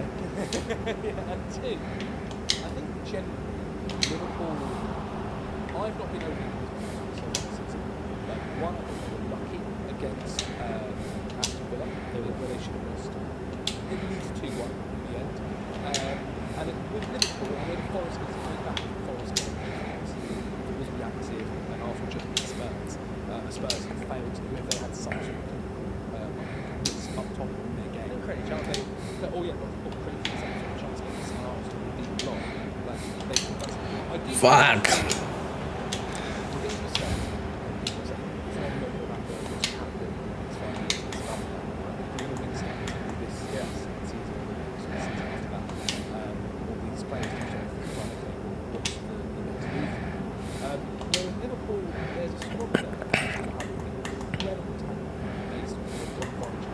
God damn it. Shit. I think there are midfield issues in terms of not just Premier 6. They've managed to make do with the young watch. I know, again, off the box, Salah haven't got. But these can just happen every now and again. And if you look back against United, Liverpool looked immense. They've got a manager on Scott who I think ended up doing a good job. Where he handles everything to do with that style as well. Did he great job with the league record with Feyenoord? No, he hasn't, but Feyenoord's like incredibly shooting. They are. You are. But if we're saying, like, would you say, like, by putting Liverpool second, I assume you're saying you're going to make the semi-finals, right? Because you expect City are one of the top two favourites. So we're saying, like most people would be saying right now, that City will probably make the final, if not at least the semis. I think the expectation. I think all three, but that's what I mean. So like Arsenal just comes up with Arsenal, and it literally does come down to who do they end up playing. Do you not think Arsenal, slowly Arsenal have been getting each season more and more defensively sound? In terms of, you've just been describing how they haven't been impressive, and I agree. And I don't think Arsenal can. I agree. I'm saying that is true. What do you need to go for Champions League? To be defensively sound, to not let chances go ahead. They've signed Fury, they've signed Backers, Sterling, experienced player come in. I just look at their squad and think like they've got better than they were last season as a squad, and they've got more defensive sound. as a squad, They can't like. I mean, they have got better. they've still got a deeper squad than they did last year, and they've got more certainty over who's playing in different positions. Ah, fuck, no. I mean, Shit. Aside from one half of the season, they've got a lot more experience and a lot more solid. They were good against Spurs. They were solid. They were good North against London Derby away. They I've never seen players. very, very No, good you're not wrong. Yeah, you're not wrong. I'm not going to say they were. They were ever going to get up. That's what you need to win the European and also they are probably the best set-piece team in the world. Like, that's huge. Yeah, and how did that work to get them in by now? Well, yeah, but they learn from that, don't they? They learn from that. They're up against top They football, like, learned from that from, we don't know, like, we'll see how that happens. So they might come up against a very good European team. Whereas Liverpool have one. What changes have Liverpool made from battering they took from Atalanta last season to where they are now? Different manager. So you think Slot is less I think, experienced? I think, no, not at all. I think, well, we can't sit Fuck. Damn. the best in this entire group. So, no, Exactly. the Champions That's League, exactly what I'm sure, saying. but in the Champions, but in European, they were last season. Sure. I mean, you Like, can make the argument that Liverpool are developing a more possession-based style of play, which is something that sort of Atalanta were actually putting them under immense pressure in the Champions League. I know it was a lot of they're struggling with Napoli as well. They're facing them. Those steps being taken, I don't know, in comparison to the steps that Arsenal were taking over the last 12 months, the additions they've made in the summer. I also think you've got to take into account how young that Arsenal team is and how they're aging together. So I just don't see any logical reasoning as to how you have more Essentially, it comes down to. So this is what it comes down to. Look at that. Fucking failed. Why would you write that? Nah, I know you capping, bro. That's some stupid shit to say. And let's look at this season. The North London Derby for them is one of the highest pressure games. Yeah. And we look at it, they go there without the midfield. They go without the midfield. And they go and do a job. And those are the type of games. The North London Derby, that atmosphere, missing players. No, it's not. I think the North London Derby is a similar type game to going away to Bayern Munich in the quarter-final. Like, that's what Dude, what is... that team, like, God, they're solid. Even without Rice, even without Odegaard. They're solid 100%. Like, that's but then they come up to go away. They come up against Liverpool. Say both teams like I back Liverpool to do better. I think both teams lose. That's the fact. But I just don't see the logical reason why that. I think Arsenal are more defensively sound. I think they how score many more times the goals. Champions League it does come down to like, the schemes and patterns when they are 1-0 about who can they go big players though. They have big players. They threw away a 2-goal lead to ship 5 goals. Like, I think at the moment Arsenal are highly overrated in our heads because of experience around the Liverpool squad. They are a legacy experience, no doubt about that, but it's not all been positive experience. For sure. But can Liverpool not learn from that as well? Liverpool yeah, but they're 33-years. Yeah, so it's talking now. Liverpool squad depth. You've been arguing that for other teams. You have to look at it from a Liverpool point of view. If you're going to say Liverpool going to do better than Arsenal, Liverpool squad depth is a problem this season. If they get the injuries, if you're speculating over your Mount injury for Barcelona, if you're looking at Salah and Van Dijk injury, sure, what happens? I mean, it's huge. Yeah, but then what happens? Like Saka is injured. Right? Okay. They've got a couple of Sterling. It's by no means a Sterling a huge. I don't know. I think that's a trauma response. I think Sterling's going to be a different beast for us. Salah. Sure, I'd love to see it. Salah to Chiesa is a bigger fall off than Saka to Sterling. I don't know actually. I think Chiesa's alright. I think it's close, but either way, I just think this Arsenal team has been trending upwards for so long.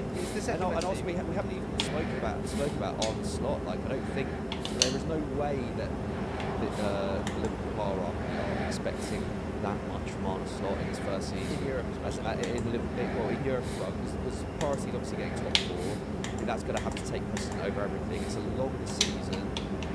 Yeah, it's a big job for Arne Slot. I think it's a lot of pressure to be like, yeah, you're going to go to the Champions League semi-final. I think they'll probably make the quarters, but yeah, I agree. I think that they don't have as many like different weapons.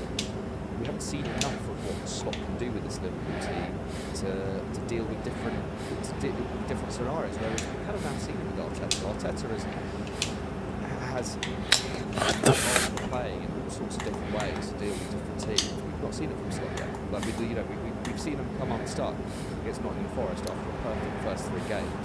That's the first time we've seen it versus something. Like we're yet to see how they're going to bounce back from that. We're yet to see whether there's an adaptation to the way they play. We're yet to see, Gravenberg, amazing first 3 games as well. But we're yet to see. Should I leave? You're boring. Premier League level number 6. No, it's up to you, bro. You gotta stay. The freak. I mean, we'll see, won't we? Okay, our next question. Who's going to be the biggest flop? I'm going to have to have a look at who said it again. I'm going to have to have a look at this big old league table. Fuck. English. Ooh. I've got Arsenal, PSG, Real Madrid, Bayern. We've all got an argument. Here we go. It's time to annoy some people. I've got a bit of Arsenal. I can go back and forth PSG every year. I always put PSG. English. I love PSG every single year. I like PSG, so I like to watch that project fail. It gives me a massive pleasure when it does. Very well spoken, very well said. said. Crumbling in front of my eyes. It happens every year, so I think that form will continue. Enrique and that side of France, huge amounts of money, as ever. Looking about in that squad, and I think they don't have the goal scorer to do the damage this season. Without killing Mbappe, fine, I still think they'll do damage to the French league. Fuck, dude, get it up there. ¿Qué onda con los centros this year? They're like all over the place. I can't even do like a normal centro. They're always like high and stuff. I just don't see enough goals from that forward line. If Asensio has to play through the middle, if it's Kolo Muani, depending on how badly Cristiano Ramos comes back from that horrendous injury. His forward line is suspect. It's high pressure on the club from within and its own fan base. Every year PSG gets spoken about as could they push deep? Could they win this thing? They won't. They'll go out of the quarterfinals in some horrendous rubbish against a side that have 10th of the work. We'll go out of the quarterfinals against one. But does anyone think PSG are going to... They do. All their players think they are the bullets. Do they? The fans, the PSG fans, think I think that people have lost faith in the project. Even from I just look at it and I just think no one's expecting PSG to win. Especially now without Mbappe. I think there's an argument. Maybe that's to be underrated. Like, Yeah, 100%. There's pressure off killing them. They're kind of playing like the football is a lot more deep. There's fun. We see it here. I hear this every season. But there's none. Literally, no Neymar. No Neymar. You go back and listen. You go back and listen to the last season's team talk. Exact same thing was being said. They play a different style of football. They're Enrique. They pop it around. They do that. They are. Like they've got William Agate. Everybody's told me the exact same thing. They brought João Neves has gone off like a rocket, man. Barco's having Barco's 4 assists in his first 2 games. They are starting to really like come together. I think Barcola put it together in the he's a fantastic player. It didn't work out, did it? Because they didn't know what they had to do. Yeah, I mean, he got so far. They needed to. But PSG, but you just said PSG have never won a Champions League. Yeah. I'm talking about like Bayern Munich. Good. Bayern Munich won 6 Champions League? 6? Let's check that, but I think it's 6 Champions League, so there's pressure there. They've lost the league to Leverkusen last year, embarrassingly. They brought in Harry Kane for big money and won nothing. They've got Vincent Kompany, Burnley's relegated manager. There is pressure on that side to perform. Bayern Munich can't just win the league this year and then get knocked out in the quarterfinals of the Champions League. It's all back to normal, isn't it? Like, that's not enough for the Bayern Munich manager. For that reason, I think pressure on Kompany. We spoke a little bit earlier. The new signings aren't pedigree players that have won it before. It is Kompany's challenge. Sure, it's fine. I think pressure is league. I think the pressure is like that's the it's like get in the league. Try and go far. Don't be a hater, Josh. It's fine. It's free country. It's free country, free speech. Look at this. Oh. Okay, it might not be like we're guaranteed to win it, but they're going to guarantee. Bayern Munich will expect to be in the semi-final. I don't think they'll get there. And I think, I think you're right. I do think that with Bayern Munich, kind of go back to Arsenal before, it's like, there's so much pressure, and also like, Okay. those experienced players. Okay, Josh. Okay, Josh. Joshua. Joder. Puta. Puta. It's a lot of pressure for them to carry and for them to rear the changing room to Fuck, why did you just put it forward? So I do see it with Bayern Munich, and I think I'm very good shout to be honest. But Real Madrid, every year, if Real Madrid don't win it, then it's always cost. Yeah, Ganassi. Get that shit off. Oh my gosh, get that off the screen. Better alone. This is going to be the football over the next 10 years, Real Madrid. They've got amazing options all over the pitch. Carlo Ancelotti, of course, amazing Champions League manager. But I do still just see, I do still see them becoming unstuck. Damn, dude. I didn't know how to attack the space. If Real Madrid don't make the final, then it's failure. And I see that's I see them coming up against Man City again this season and not stuck against them again. I think they were slightly. But why not? It's the Champions League. But then it always happens. There's something even if Real Madrid come up against them, I see Arsenal going to the Bernabeu and getting something. I do think this Real. Yeah, they got that shit on lockdown. You think Vidi gonna do shit? It does kind of go. What the fuck? I just think that Real Madrid, Well, damn. there's always going to be something. They're always going to have vulnerable moments, and the reason why they've been so successful, one of the reasons why they've been so successful in European competition, not just under Ancelotti, but has been their ability to. They are able to do that, and it is amazing. Inglés su madre. They've got amazing talent over the last few years. Not being particularly. Bro, I'm gonna lose this shit. Exploiting whatever weakness the opposition has. Particularly thinking about that PSG game a few years ago, that Benzema season. They are amazing at doing that, but it's not. But it still means that there's 70 minutes where they can be vulnerable. Look at the Champions League final this year. They're up against a pretty poor Borussia Dortmund side, one that scrapes. They won it, but they weren't the better team. Dortmund were the better team, but that's what I mean. How long can you be the second best team in a tie and win it every single time? Bro, what the hell? You will eventually come unstuck, but I think that's the season where you might just get caught unstuck. Obviously, I went Arsenal. Kind of like what I said last time. And just because the expectation is minimum semi-final, minimum now, really, for what we're talking about. I know everyone rates them so much. I think it is. I think they've got to get to the semi. I don't think they beat Bayern. Obviously, didn't last time. Don't beat Real Madrid. Don't think they beat Man City. Don't think they. I reckon they played Atletico Madrid. They find that really difficult. I reckon they played PSG, which they can't. Tough game. I think there's a few of them. Dang, everybody looking nice. Dang. I just don't see them past it to make that far. And then like team with this stature, for what we say is one of the better top 5 teams in the world, and they've got to make it to the semi-finals, if not the final. And I just don't see that. I would argue against it. That's what Joe, like Arsenal never won it. That's why I'd always say Bayern Munich. I agree. Yeah, sure. But like, you're talking about teams that Arsenal do need to win something. Like, we talk about this is one of the best problems that's ever happened. They've not won a thing apart from the FA Cup. That wasn't even Arteta's players.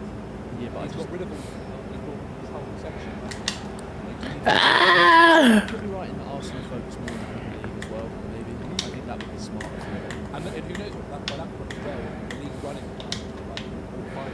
Yeah, they should get to be a lot more tense. Okay, guys, let's do our last question now.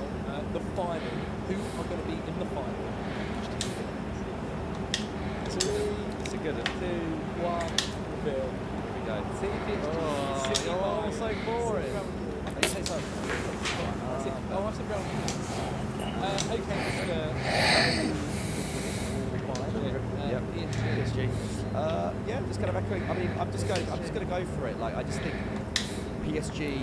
Yeah, they've started the season really well. They do look. I think they do look a more cohesive team under Luis Enrique. And once you're in the knockouts, then anything can happen. This is a man who's won the Champions League before. Yes, I know you had ever but still, I do think this PSG team can do damage. I think they're one of the best midfielders in Europe. I think their defence is a lot better than it was before. I think Donnarumma had an amazing season last year in Liga. I think he had not great in the Champions League, but he's had fallen tournaments before. I think in general he has turned a corner in his career. There were a couple of shaky seasons, but I think he has turned a corner. Yeah, I think this PSG team can do damage, and ultimately it just comes down to over 2 legs. And I think if they were to get a relatively easy draw and then play, say, an Arsenal in the semi-finals, I think across 2 legs that would be a pretty. Yeah, we'll find out. But I just think I think across 2 legs, you never know. I think there's some really, really top players on that side. I think they can do a lot of damage. I'm speaking very generally here, but I just think the midfield is like absolutely sensational. Like Fabio Ruiz, Vitinha, Zerri, João Neves. I don't know. I think they're evenly matched. It will come to, like they'll be a little bit lucky to get to the final, but that's what I'm saying. They'll get to the final. But you need that sometimes. Like I don't think Borussia Dortmund actually no, especially when they finish third, no, second. To be fair, they did beat PSG to get there, but the chokers. Correct, the chokers. It's a chain that is hanging around their neck, and it is what that's I like the shout. I love the shout. It's a bit of fun. It's a fun shout. I've got Bayern Munich or home. yeah, that's more right than anything. It's probably a Champions League final. Well, they've just got the pedigree. What pedigree? They've got the pedigree throughout the team. Didn't won anything apart from the old guard. The old guard are there. The old guard are there. Kimmich, Coman, Neuer, Muller, Gnabry. Gnabry's not in the old No, guard. Sane has won. Gnabry did win it. In 2020 he did win it. Sane's Sorry? He went to the start. That was the season. It's more hope than Vincent Company got relegated with Burnley and his then going to go to a Champions League final. Yeah, I think there are 2 defensively suspect Bayern to do Champions League. That's why I've got manager or something crazy manager. Not many. Hansi Flick. Yeah, not many. You'll be the manager.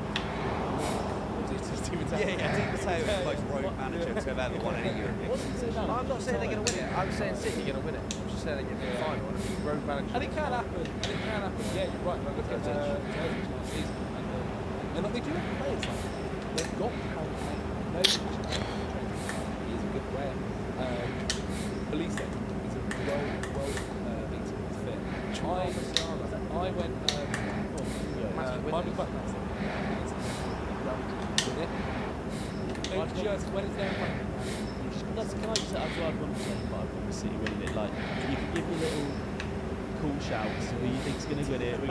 We've all got City winning it. All of us have got City. This is just the only answer that actually makes sense. If you had to bet, who's going to bet now? You two are not putting PSG. I don't reckon Madrid makes sense. Maybe not. But yeah. It's a semi-final. Wow. And you didn't have them as your flop? PSG one thing they're saying the Red Bulls won't make the semi-finals. Going out in the quarterfinals is a big. Damn. Yeah, that's pretty great.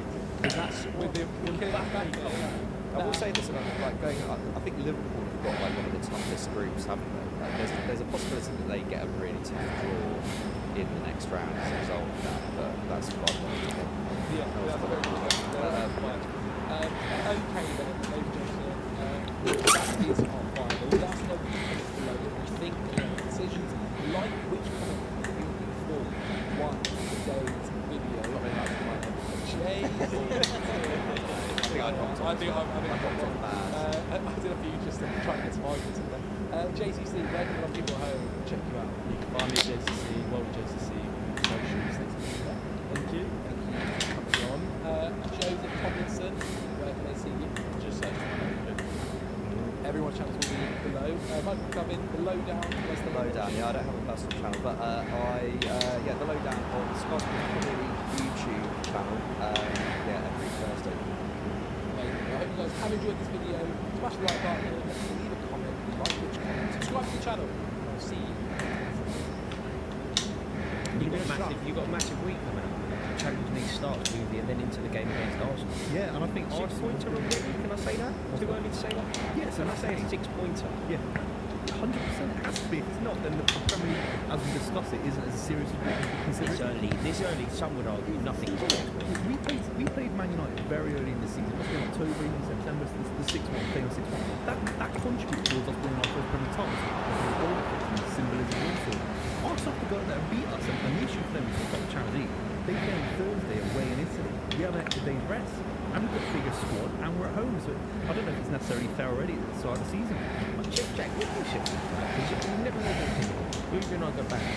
Ruby believes that symbolically, as much as a 3 points, Arsenal must beat Man City. What the fuck? Ya se actualizó. Damn.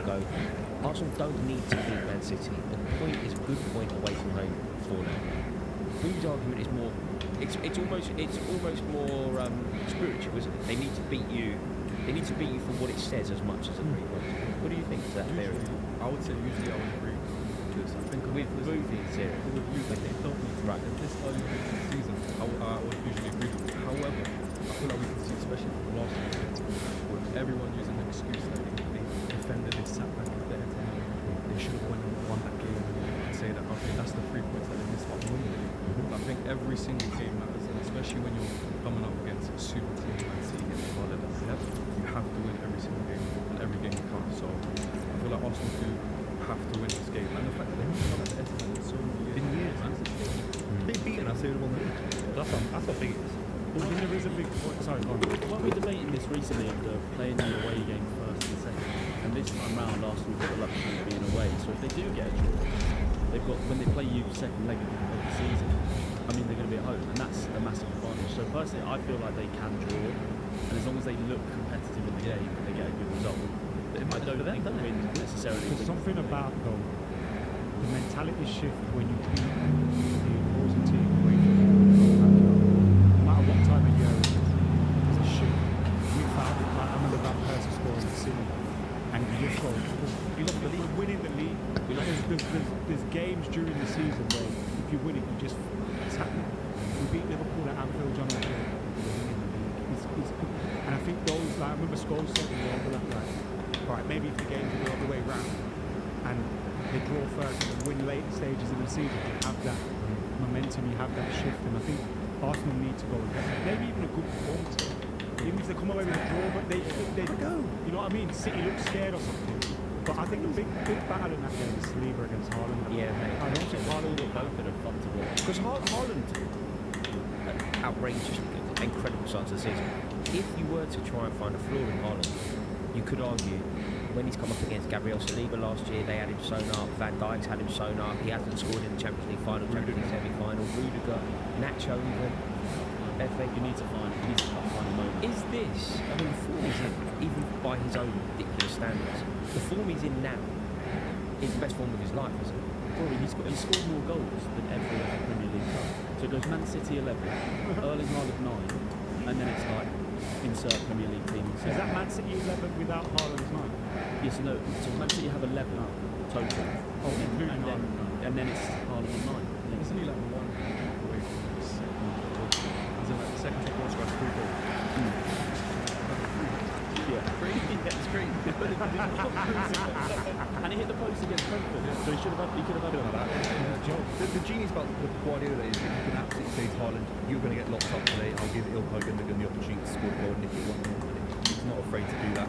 I think Haaland is completely underrated in the big games when he's actually been tied up by defenders and brought other players into games. He did against Arsenal a couple of years ago when Jack Grealish scored. He started that attack. So it almost, I don't think it matters.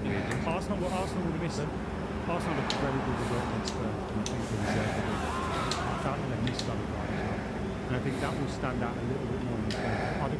Everything goes through, man. He's so good. I think he's one of the best players in the league. He's my favourite Arsenal player, which is something that's mad at times. Yeah. Like, he's such a big player. Is there any chance he can be fit for that game, or is he just definitely out? Check Rice back in the game. But yeah, I don't think Odegaard's going to be back. He's in a boot. So what's the midfield? The midfield will look Rice, Declan Rice, Thomas Partey, and then it was Jorginho. I don't think it'll be Jorginho again. I think it might be that Ranieri. I don't think it good when he come out, but they were winning at 7. Jorginho and Partey. Jorginho and Partey. Oh, Jorginho starts the game with $1,000,000%. I didn't know if Rice only Partey maybe, but not You can make Rice be the advance, like John was not alongside Partey. I don't think you can take Havertz out of his front. So he's doing that. He's got the English offside. No, but they play 2 at a time. They're not going to do that. I can't say Ethan Ranieri. He's fantastic for 20 minutes, but he can't obey his teams. It's harsh. Would you think they go the same then? Do you think they go Thomas Partey, and Jorginho? You could go Rice further forward. Rice goes further forward. You have all 3 of them, and you have Rice in that group. Why Partey, Jorginho? I'm not sure.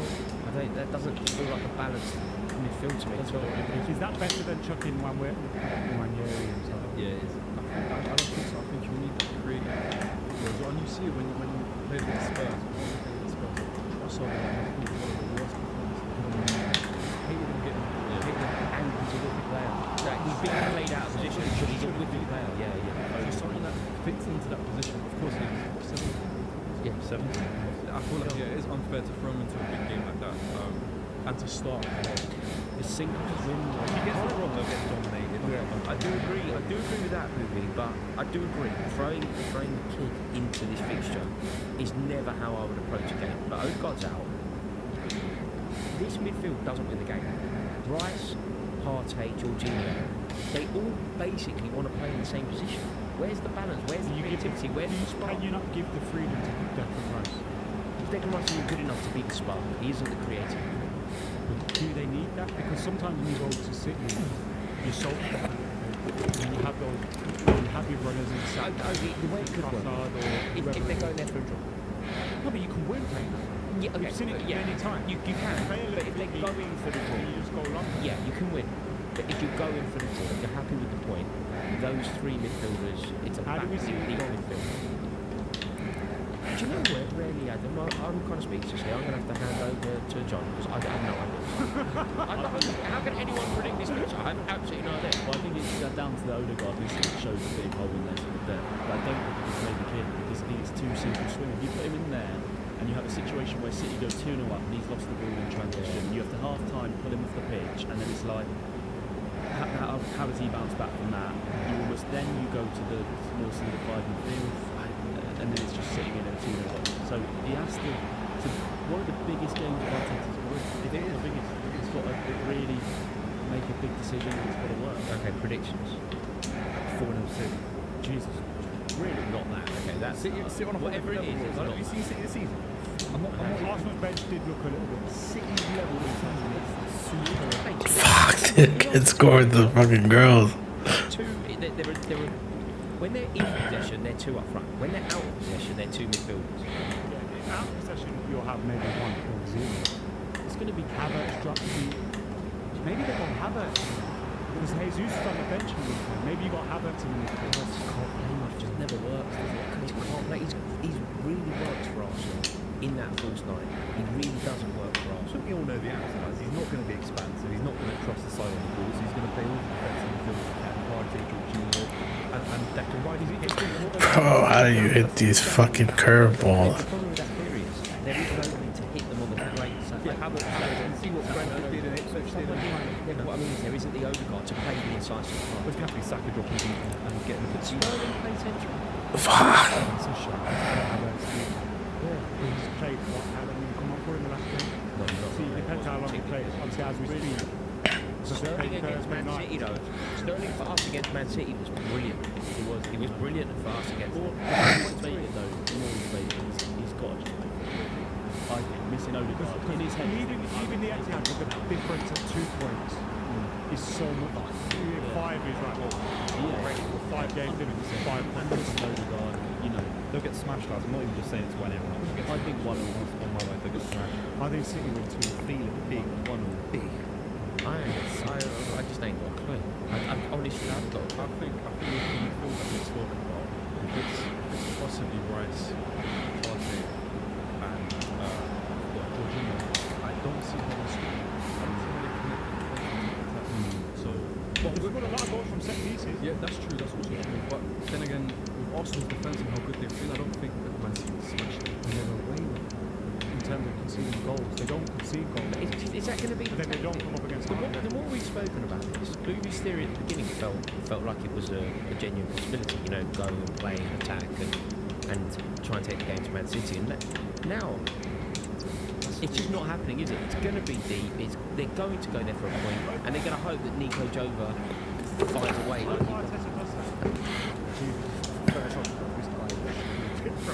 Yeah. That's why you want them, like, you think because Ramsdale's dad watched him. What's Ramsdale got to do? No, I'm getting to my point. You think Arteta's watching you as well. And if you get into his head, he'll come to the Etihad and just attack. But everyone knows stupid, man. You call it stupid. The best way to get a seat is hit it round the corners, in between the fullbacks and centre-backs, and have a go early, get an early goal and sit there. That's the best way sides have beaten City. If you sit there being negative defensive, it's lucky it was only 0-0 in the other game. Honestly, that's been smashing lot on my life. Who won the transfer window? Liverpool. Liverpool. I'm joking. No, it's like, so I was going to say, where's he going with this? I was trying to all eyes on you. Now, Liverpool fans are furious with that. Fuck, gosh, I did not make that. No, DM's the big one. Like, DM's the big one. And I think we've seen Liverpool a few times over the years, like, do this thing, like, you know what? If they can't get the man that they want, Caicedo and Lavia, if they can't get those guys, they're not going to go and do these brilliant going, okay, we've got to get all these from this club. They had found the cheap in terms of they got Endo in. Yeah. This year, they wanted Zilman. They couldn't get it. Okay, we're looking at them to it. They've now got Bramford, which seems to be playing really well in this position. And so I think, like, if you look at it from that point of view, they look like they've got a really good goalkeeper. Future they've signed in a couple of years' time. Yeza is cheap as chips. If it works out, brilliant. We've got them 10 million quid. If it doesn't, you spend 10 million quid. It's not the end of the world. I don't think they've I don't think they have the best window. Yeah, no. it can't be I good. just don't think it's as bad as everyone's making out. But I do agree with you. I also have to caveat that with this is with Spurs and with respect to Brighton, Liverpool, maybe the second biggest club in England, top 5 certainly in Europe. They haven't planned for the future. Salah's already set up. The Man United game might be talking his last season. They still needed a bit more. Though I can't get no more points. Dang. They're my way, bro. So let's take away that kind of Liverpool Brighton performance and just look at it as a kind of business performance. Yoro's come in, Ugarte come in, De Ligt, Xerxes and Mazraoui. I think it's good business. I think they've done very good business. Do you not think to counter that? Like, I agree, we can't just look and say they got battered or went by Liverpool, so it's bad. The signings are good, but it worries me that there's so many of his signings, and it's like, if they don't work out and Ten Hag goes, another manager comes in, will he fancy these players? Yoro's versatile. He can be I mean, there's definitely there's players on the list you can't question their ability. Maserati. Xerxes is the one I think that you're spot on about. You just don't know. You just don't know if a new manager comes in and goes, are these players actually what I want, or are they too? Yeah, but also, like, I mean, this is what they. I guess this is what giving him a contract extension is about, right? They are saying to you, okay, we trust what you're, whether that's the right decision or not. Yeah. But they've also brought this new structure where essentially this is the whole point of having a sport director. Where okay, if we do end up getting rid of the manager down the line, well, we've got this sporting structure in place that we guide the transfers, we make it. Delinquency, I think that would very much come up for a few years. But you're only 18 years old. That wasn't Ten Hag signing. I think that was Manchester United. I think that's a Manchester United. I don't think he knows who he is. Even Agartha, like he had a decent year last year, but he was being quite ridiculous amount of money the year before to the likes of Chelsea and such, and then he went to PSG. But he's young. I think that's just these are guys who are at least like Varane, who was nearly 30, Sanchez. Well, I was going to say this, like them not signing Sterling is a sign that I think they're moving in the right direction. And I actually really rate Sterling. I really think he's a great player. Manchester United 3-4 seasons ago go and get Sterling, and it's like they probably signed him on a 4-year, 5-year contract like €6. Whereas, you know, with all respect, he is aging a bit. He's not proven it at Chelsea, so it's a risky signing. It's a new sign. So I want to ask you. Do you think Sterling's a good sign for Arsenal? How do you feel about your window? Obviously, manager. Yeah. Is it enough? Talk about my whole signings and things. Arsenal. Yeah. How do you feel with Arsenal? Arsenal signing their transfer window out of 10. I'll probably give it a 5 or 6. That's it. Really? Yeah. We signed Calafiori, which I think we needed. We needed that because obviously Zinchenko is not the best defensively when it comes to like going against wings. Last season we saw he gets more salary and Liam Bailey. Now we've got Timber who just come back from injury, so he's like a new signing, but he's not. So Calafiori, he's not too bad. He can play left back, he can play centre back. Very good. We've got Mikel Moreno, obviously. Can't help what happened. Nah, you can't. Nah, it's not his fault. It's a freak accident. No one's mad at it. It's just one of those things. Just get well soon, and when we come back, hopefully we're still up there and just help us fight and push it for honours. Everyone thought it was a good deal, I think. Yeah. Good deal. Good deal. Mikel Moreno. So that's 2. You've got a centre back, and now you've got a midfield. Okay, now you're working down the spine of the team. Now we're looking for a striker. What I think what happened now is that because Havertz fired on the back end of last season and started scoring more goals, Arteta's probably thinking maybe I don't need a striker now, but we still did need a striker. So you know what? You see obviously this could maybe come back to Chelsea, but you see kind of obviously where Osimhen's ended up on loan to Galatasaray. Is there a little bit of you that think maybe I kind of wish Arsenal maybe got involved a little bit more? Yes, now especially he's got to Galatasaray on loan. Yeah, I mean that could be the agent's issue. Yeah, it's just like, oh my god, this guy went on loan. Like we could have grabbed him on loan. Definitely. So, someone like Ivan Toney's gone off to 45 million, I think it was. Yeah, but would you expect that? Yeah, because of course. Like I was saying to my friends the other day, Arsenal's at a time. Not even my friends. I was saying to Specs the other day. He was big argument on the phone. We was arguing. We was hammering Tom. I was saying, listen, Arsenal's at a period. We're at a period now where we're going for the town. We're going for the league. So you only need 1 or 2 pieces to try get this over the line. Arteta and Edu and the rest of the board, they should have gambled. Go to Newcastle, for example, and put down 90 million, 85 million, and test them for this. Don't speak. No. I'm not saying that's what he's worth. I'm saying don't speak about it. Be about it. Put the bid down. Make it got rejected. Okay, let's see what's next. We had from June until now to get a striker. Everybody knew we needed a striker. We've got Ivan Toney.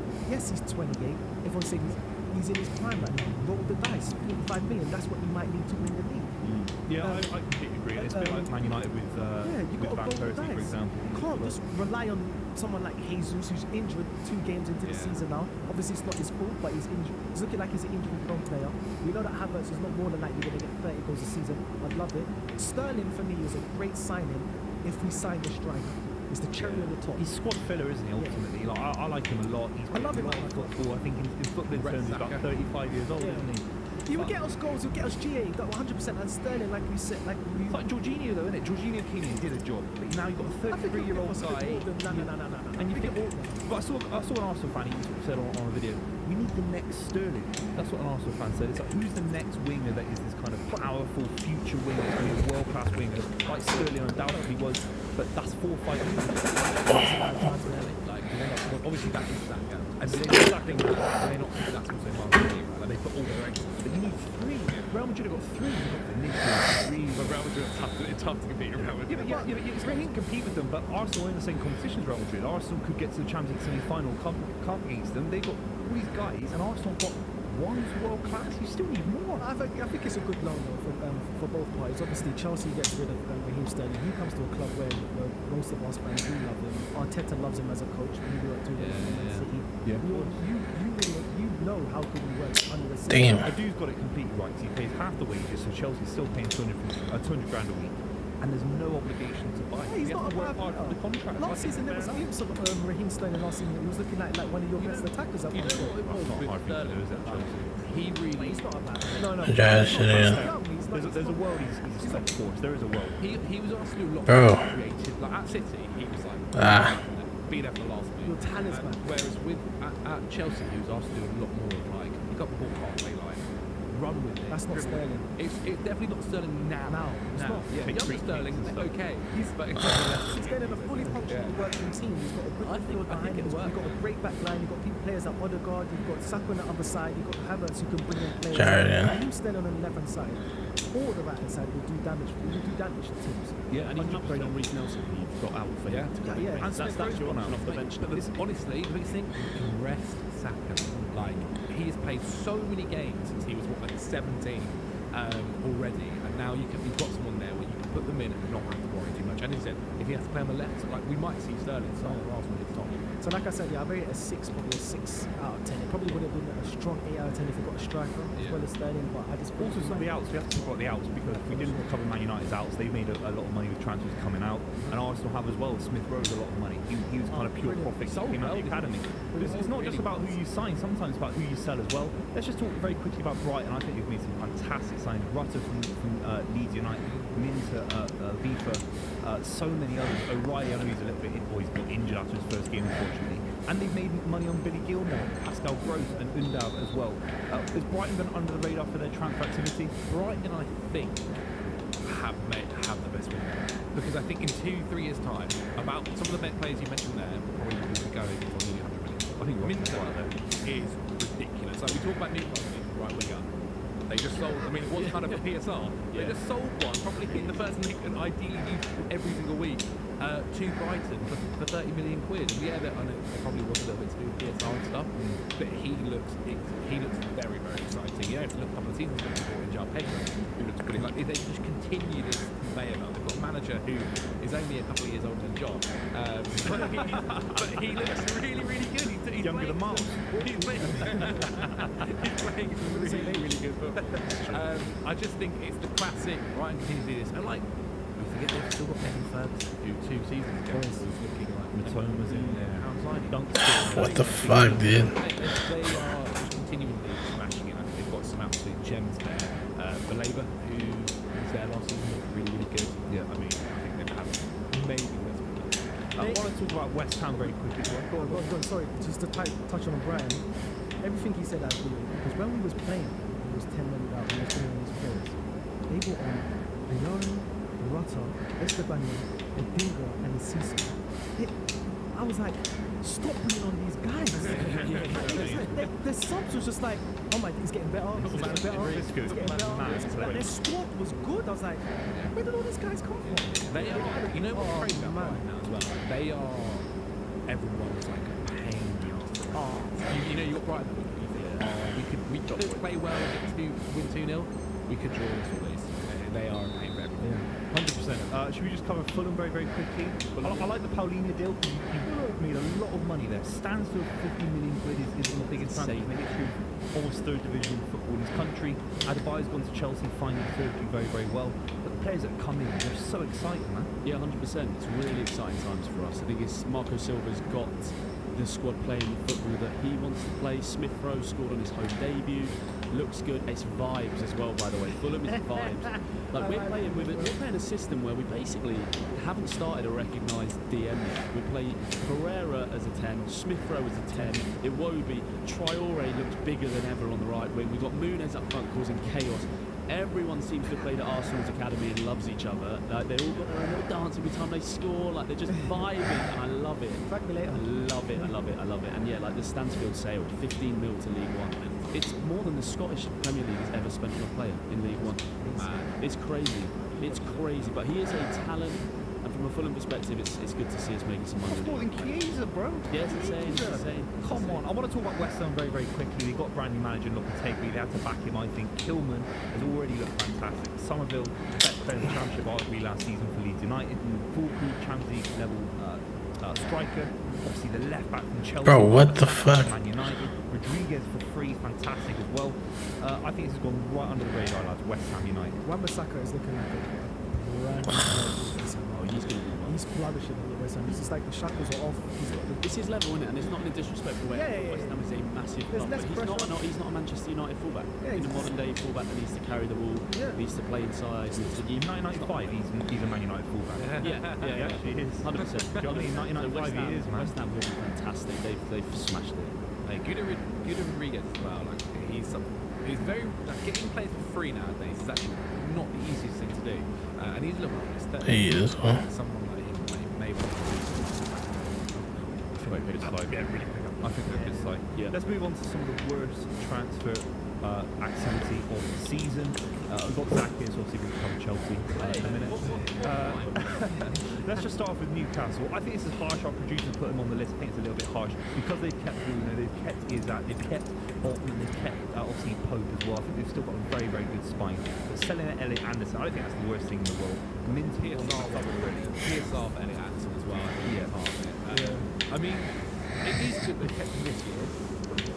But they must be sitting there, like eyes must be sitting there going, cool, so they haven't brought him in. What about Mbappe? I thought they were going to get him 4 years ago. But it's in like, but for their like projects, like convincing the players, like, okay, we're going to the quality, like support inside, like I guess he'll feel like a new sign for this season. But like I do wonder if, because Isaac's not going to be getting any younger now, like I think he's 25, 26, so he'll be thinking about, okay, cool, when am I going to start challenging for the title? I'm going to be playing consistently in the Champions League.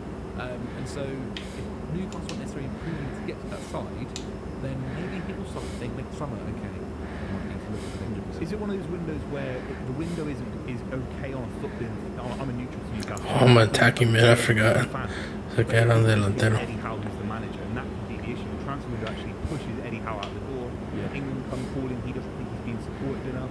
That might be the big issue. He's also been sold certain promises by PIF, and they're not being upheld. Whether you're right or wrong. I think you've been generous on them, Zach. I mean, Alan Shearer said it was embarrassing. It is embarrassing. You go after Mark Gay that publicly. Get it. You either get him or you do what Manchester United now have done, where they go for play. Oh, it's not I forgot what position I was. So with the lack of respect, or self-respect, it looks like to us, you're just like, you're begging it.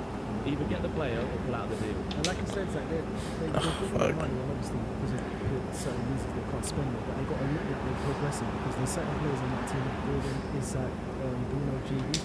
There's teams that will keep the money's back, but there'll be players knocking on the door. Like Man City waiting for him. Arsenal was looking at him. Gordon was sidelined in Liverpool. There's no way those players aren't knocking on the door. There's no way he's actually sat there and going like, what are we doing? Well, they have like Rooney back in the day at Old Trafford. He used to go and be like, oh, these players are good enough. And it's that's the level with those types of players. And Everton are a bigger club than Newcastle as well for doing that. So what about Leicester City? I feel sad for Leicester City a little bit. Former Premier League champions. I mean, they can dude, what the fuck? Relegated, but some of the spending, you've got Ayew, who anytime I see Ayew talking about, I can't believe he's in the league. With all due respect, Edouard is a decent player. Bobby Reed I like a lot, brings a lot of energy and experience, of course, but they've sold their best players. They've given their best manager, obviously, to Chelsea as well. Is this a transfer window that could relegate Leicester City? I mean, there's also the talk about like them get dropped in points as well. It's tough because they didn't have a lot of money to spend essentially, and they lost part of their best players. What might be a slight positive if they still at Enzo? Dude, where's my hope? The exact kind of players to play. Why stop? To bring in a certain kind of player to do it, it might be worse. They might really struggle even more to kind of compete, especially when now essentially like rolling out a 37-year-old Jamie Vardy, giving a red ball, and hopefully best every single game. It is a little bit different. At least I think Steve Cooper, he can kind of be a bit more sensible and go, okay, look, Bobby Decordova-Reid, he's not going to be he's a star name if you want, but he can do his job. He knows this league inside out. He knows what it's like to be kind of playing in this kind of situation where, disrespect to Fulham, but when they first came up, like they were kind of trying to make sure they were still staying in the Premier League every year. And so I think it's tough for Leicester, man. It's damned if they do, damned if they don't, because they know that they're going to get the production, which more than likely is going to relegate them. So they can't really sign players that's going to put them on big wages because they're going to stuck with these players in the Championship. Players are going to want to go. So I think they've done okay business. I think they've got rid of Dewsbury Hall, as you can see there. Like they've done all right. And if they can try stay up, I know it's going to be tough for them, but bro, make a run. Who's there? For experience to try and help them stay in the league. It's not that bad. Scream's just playing 5-4-1, 4-5-1, parking the bus with Vardy up front. I know, but just what Zach said, it's kind of like the realisation that anything is you can things that happen in the Premier League, like we tried to in Champions. Why did nobody move? That's not them anymore. They're in the Premier League. They're holding on to the line. So would you rather than double down and say we go hard in the transfer market, we try to get all these players to try and keep us into the Premier League and fight for this input production? No, I think they've got it right, lads. I think they have got it right. I think they have got it right. We do what we're doing now. Know that we're more than likely going down, and we can try and come back up. Hey, what's up, everybody? You know the deal. Hit like and hit subscribe. Let's get after it. Hi, hello. Welcome to your favorite average good podcast. Call it what you want. We have two special hosts today. It's Jimmy, Cream Cheese, Trash Can, Condominium, Conrad, alongside Charlie, Chuck Wagon, Davies. And it's just us. No big tones, no big grizzle. And they were scared. They were scared of this. They were scared of this one. You wanted the OGs for this one. You got the OGs. You got the OGs on the podcast. They're the OGs for the U.S. men's national team. Yes. Which is interesting because we're going to get into conversation about some comments that Thierry Henry made. We're going to talk about the FIFA rankings that just came out. Pochettino coming out saying quarterfinals minimum. Okay, we'll get into that. We obviously will recap what happened midweek and what's happening this weekend. We got a nice show, Chuck. So let's get into this. Let's start with the FIFA rankings, okay? Because the U.S. dropped 2 places to 18th, and now we are behind Mexico, who are 17th. Help me, help you. FIFA, me help you. What in the world are you doing? We dropped just 2 places. Give me that shit. And you think just losing 2 places is fair? We should have dropped. And on top of that, Mexico's what? Well, Mexico's worse than us. Mexico makes us look good. They make us look like Brazil. What are we doing? Yes, I know. Oh man, I've lost my mind. So first of all, FIFA rankings are pretty whack, okay? Because they have Belgium 6. I still have some issues with that. Belgium have won 4 out of 9 games in 2020. God, that's fucking weird as hell. Weird as hell. Luxembourg, Israel, and Romania. The Romania one was in the Euros. They won 1 out of 4 games in the Euros. Yeah.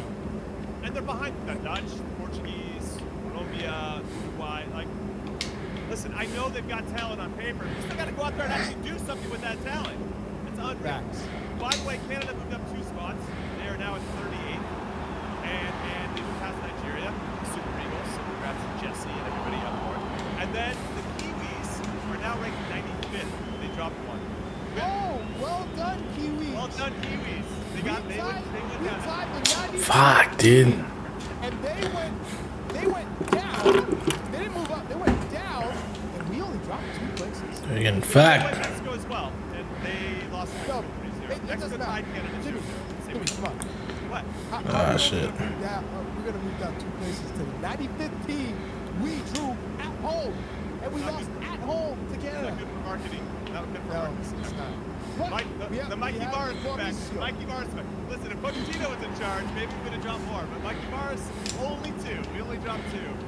Shout out to Mikey Barris. The slander continues for you, my friend. All right, so talking about Mauricio Pochettino, he went on an interview with a new show called Soccer. Gary Neville, former Manchester United England international, did an interview sit-down with him. And Pochettino revealed that the target for 2026 is the quarterfinals. Now, Chuck, he said in our press conference last Friday that The goal was to win the World Cup. Now I understand it's apples and oranges. That's what you have to say. That's the mindset you have to have anytime you step into a major tournament. You're gonna win it. You gotta win it. That's what you're setting your sights on. But it is interesting that there was now a realistic take that's now emerged. A little bit of a shift to the quarterfinals. What are your thoughts on that? When you first heard that, were you like, all right, or what were you doing? Well, to be honest, I thought he was saying my objective is to win the World Cup. It's what the group's objective is and should be. I think when he was talking to Gary Neville, he made it, at least this is the way I took it, he made it seem that from U.S. soccer's perspective, that the quarterfinals is the minimum target. So I don't think that's necessarily his. I think he was alluding to, this is what U.S. soccer has told me, the minimum goal for this group is to get to a quarterfinal in the World Cup. Do you agree with that then? At the minimum, yes. Yeah, I agree with that. The minimum. Yeah. Now, in our history on the men's side, we've only won one knockout game in our history. That was the round 16 against a familiar opponent, Mexico. We were due to beat them, and we stood up and were very. And that's called luck of the draw. There's a little bit of luck of the draw. Yeah. We might not run into that same luck when there's now 16 groups of 4, and we pop out into the round of 32. And you got Spain. Yeah, you get Spain who maybe stumbled their way through the group stages. They won't. And Lamine Yamal is like this. Yeah. It's like, wait, who am I going up against? Yeah, but you have the round of 32, then you have the round of 16, and then the quarterfinal. We had to double our historical total of ever in knockout wins in this upcoming tournament. Now on paper we should have a manageable opponent in round of 32. Round of 16 is going to get sticky, Chuck. So yeah, we still got some work to do. That was a really long way of me saying we still got some work to do. Yeah, we have some work to do, and we know it. The players know it. The supporters and fans who all know it. There's a lot of work to do. Not a lot of time, but enough time. Right? Enough. So there's enough time. Not a lot of time, but there's enough time. And this October window is going to be spicy. I look forward to seeing how organized it can get the group, how galvanized it can get the group in a short period of time. Jimmy, I just thought we're playing Mexico in Mexico, right? We are. We can move on up the rankings, huh? We can get back above Mexico. Is this our in this window? Can we take this moment to say that we should be down there, like reporting live? Yeah. Who do we have to talk to? I don't know. Dez. I know Dez has to go to... Ibis knows some people. Ibis. Mike Nastry. I'm going to throw it at Mike Nastry. Let's make this happen. So who gets to go between Tony and Brian? Ooh, good question. Yeah. I don't know. Live show sounds fire though, right? No, it'd be fun. It would be fun. You know what we should do is have one of our fans in the community come with us. They get to be like the assistant or whatever, you know what I mean? Tony Martinez, I know he's got his hand up. He said, hey, let's meet up in Guadalajara. Matt Christopher, we always see Matt Christopher here. Hard to pick one. Anthony Tharp, he's been throwing shade at me. He's like, you done lost your mind a long time ago, but we still ride with you. Yeah, the deep house. We got our fam in here. We love y'all. So let's just make it a whole thing. I love it. We should do that. Okay, so we talked FIFA rankings. We talked about Pochettino. There's one big one we want to talk about in this first segment of the show. Is Thierry Henry. He was talking with Mike about. Well, you know what? I'm not even going to give you the context because we're going to hear from Thierry Henry right now. Go on, TT, take it away. How many players in that squad would have played in the old US squad, the Donovan one? How many in that team now would have started? And we all know that they all play or are in big clubs, and maybe those guys were not. But I'm asking you simple questions. So questions, since you know the story, how many players now, current team, would have started in the team of Donovan? TT, I think I'll answer the question like this. Individual talent-wise, you see the top players are playing all over the top clubs in Europe. We have players playing in the Champions League, which was not normal back in 2002 when they probably should have went through to the semi-final in the World Cup against Germany. Obviously, controversy over that play. But TT, as you know, there's other sides of the football. There's personality, there's character, there's maturity. There's, you know, sort of pride when you wear the shirt. I'm not sure they have that same understanding as a group and a level of maturity, and becomes sometimes a little bit of boys against men sort of comparison. So how many? So how many? I would say 2 or 3. Who? 2 or 3. I'm okay. I let you be. What do you think, Titi? Oh, I said it so many times. I played in the MLS. I thought the American-based players in the MLS were better than the American players now in the MLS. All right, TT. Going out with the flamethrower. Now, I will say, we're going to start backwards and then work our way to. All right, let's go backwards. What I want to say, Chuck, is I think this is a compliment for me and you, is that the American players that were playing in MLS when TT was playing, they were built different. They were 1,000% built different. So I have nothing but the highest regard for those sentiments for Mr. Thierry Henry. The guy knows. He's been around. He's played the highest level. He knows a thing or two about football. He knows. He knows. So I agree with him on that. Then he wanted to get some names from Mike Grella, who definitely looked like he was on the hot seat, feeling the hot seat. And Thierry goes, who? Which of our current players do you think can play the team of Donovan? We also probably should define who is the team of Donovan, Chuck. Yeah. For me, I think he's thinking 2002. I think he's thinking 2010, if I had to be honest. Oh, when he scored against Algeria. Okay. Well, let's take a look at those two rosters then, 2002 and 2010. And we'll see. So the 2002 team that made it to the quarterfinals, and as Grilla stated, we were a handball away, which would have been called in current day, right, with the help of VAR. That maybe would have seen us go through. Obviously, still a lot of work to do even if we scored that goal and hold off Germany. But we have... preface this right here, that Jeff Agus, I don't believe would be starting center back. Okay, okay. He was naturally left back, and probably either Carlos Hermosa or Craig Burrows. Okay, let me name the team for everybody listening. We have a graphic up for everybody that can't see it. We have Brad Friedel in goal, Frankie Haydick on the left, Jeff Agus, Eddie Pope, Tony Santa, Ernie Stewart, Claudio Reyna, John O'Brien, Landon Donovan, Brian McBride, and Clint Mathis up top. This is kind of a collect. This wasn't the team we started against Germany. We played a back three, and then with Eddie Lewis as a wing back and Frankie Haydick as a wing back on the right side, and we had Berhalter in the middle of Pope and Tony Santa on either side. And Tony Santa, I also want to say Tony Santa doesn't get enough credit. The big cat. How incredible he was. Absolute monster. I agree. And at that point, he was. Which of our players do you think would get in? Current players would get into that team. Can we throw up that graphic? Yeah, let's throw up the graphic again. All right. So I've got two names. All right. I'll tell you right now. Let's just go position by position. No. Okay. So Friedel. Nobody's getting enough for Friedel. No one's even getting on the bench. That's no one's true. even getting on the bench. Yeah, Casey Keller and Tony Viola as our two. No one's even getting on the bench. So let's start there. All right. Can't even be our third goalkeeper. Can't even get in the team. You can't even get in the squad. You're not even you're an alternate. Watching on TV like you're an alternate. All right. Tony Sane. Are you gonna go with Tony Sane or Serginho Dest? I'd go Sane because you need some of what Tony Sane brings. Which is all I gotta say is watch the Portugal.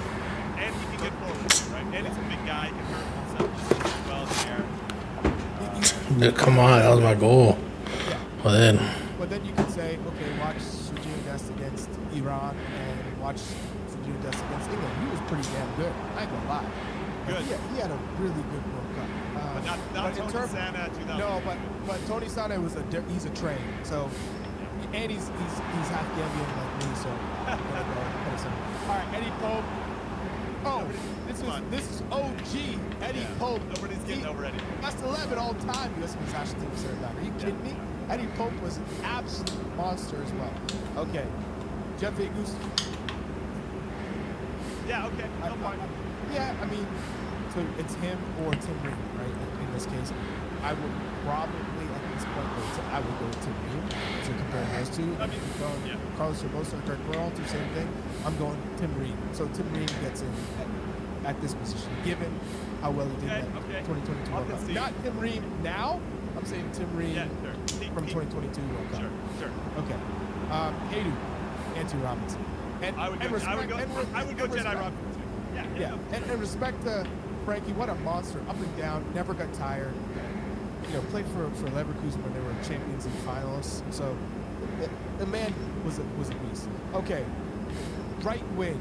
So if we did a 4-4-2 with this current team, who would be the right wing?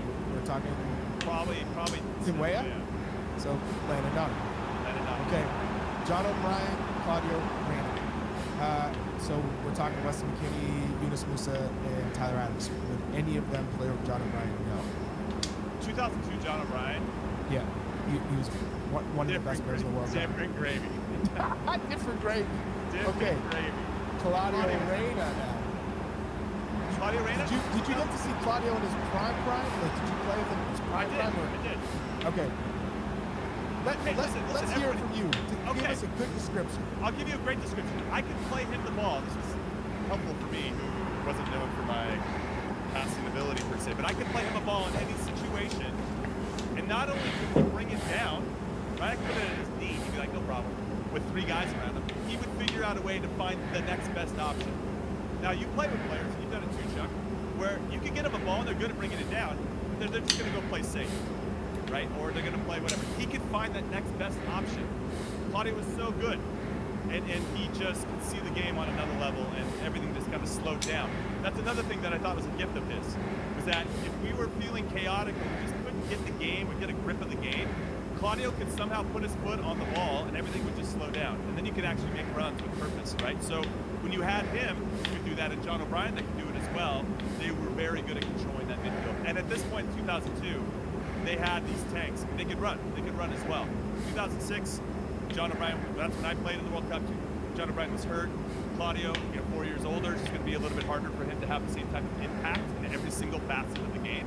But in 2002, these guys were next level. I would lean towards these two for sure. Yeah, and also Claudio is over Gio.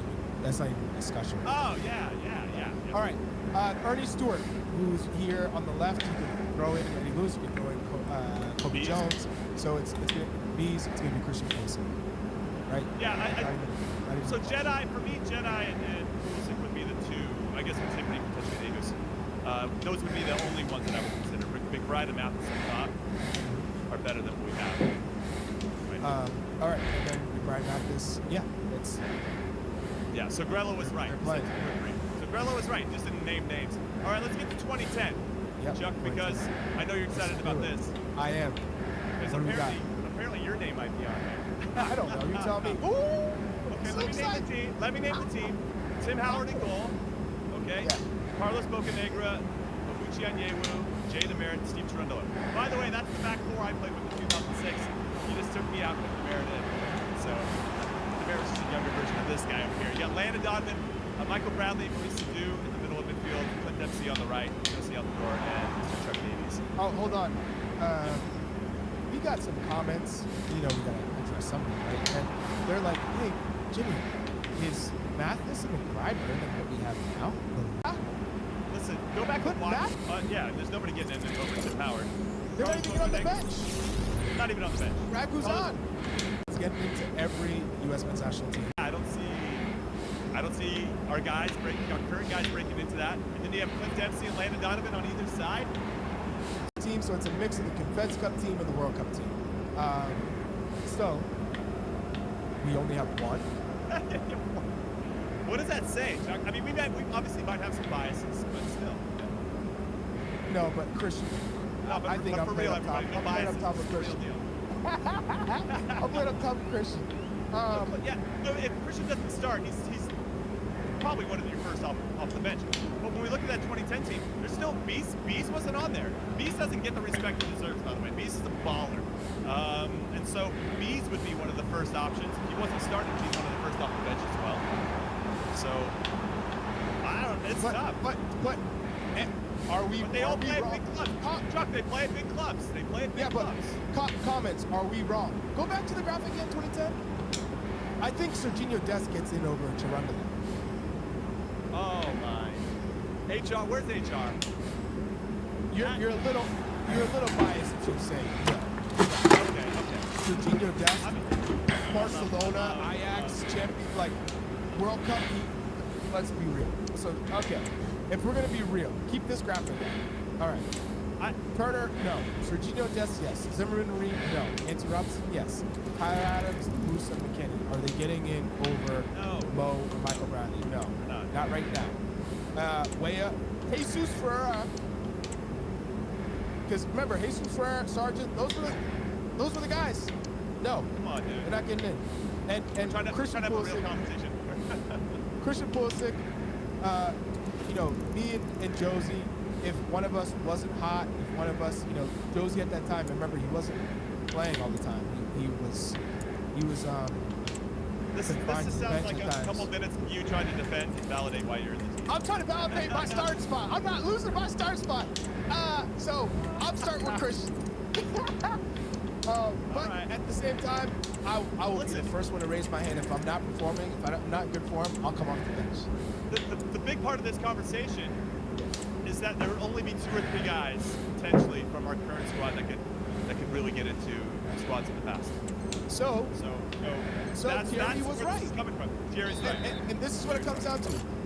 Thierry was trying to make a point of everyone glorifies this group of players because they are generation Champions League and so forth. But all in all, if you look at the roster, if you look at the squad, how many of those guys, because everyone glorifies and says that, would actually play in previous World Cup rosters? And the answer is no, not many, because we're basing that on potential. They all have incredible potential. But again, you got to realize that potential. You got to stay healthy. You got to produce in the big moments. You got to be consistent with your playing time, right? Not only consistently playing well, but playing, starting. And in actuality, there's only a handful that you can count, maybe 3, that are starting regularly. And then would you say 2 that are performing at the highest level and playing regularly at a high level, which is Christian Pulisic and Anthony Robinson. So that's a lot of work. All in all, that's a lot of things going on. Thierry was right. It just kind of... Bro, what the fuck? How do you... The delay Umbrella maybe didn't understand the question properly, or maybe was afraid to tackle that question the way you and I just did. I don't know. But either way, we came to an agreement. We got there. We got there, everybody. For everybody that's just kind of new to the U.S. men's national team, just do a little bit of homework. That's all we're asking. All right, first break of Call What You Want is now upon us. When we come back, we'll talk about the week that was, especially in the Champions League. Don't go anywhere.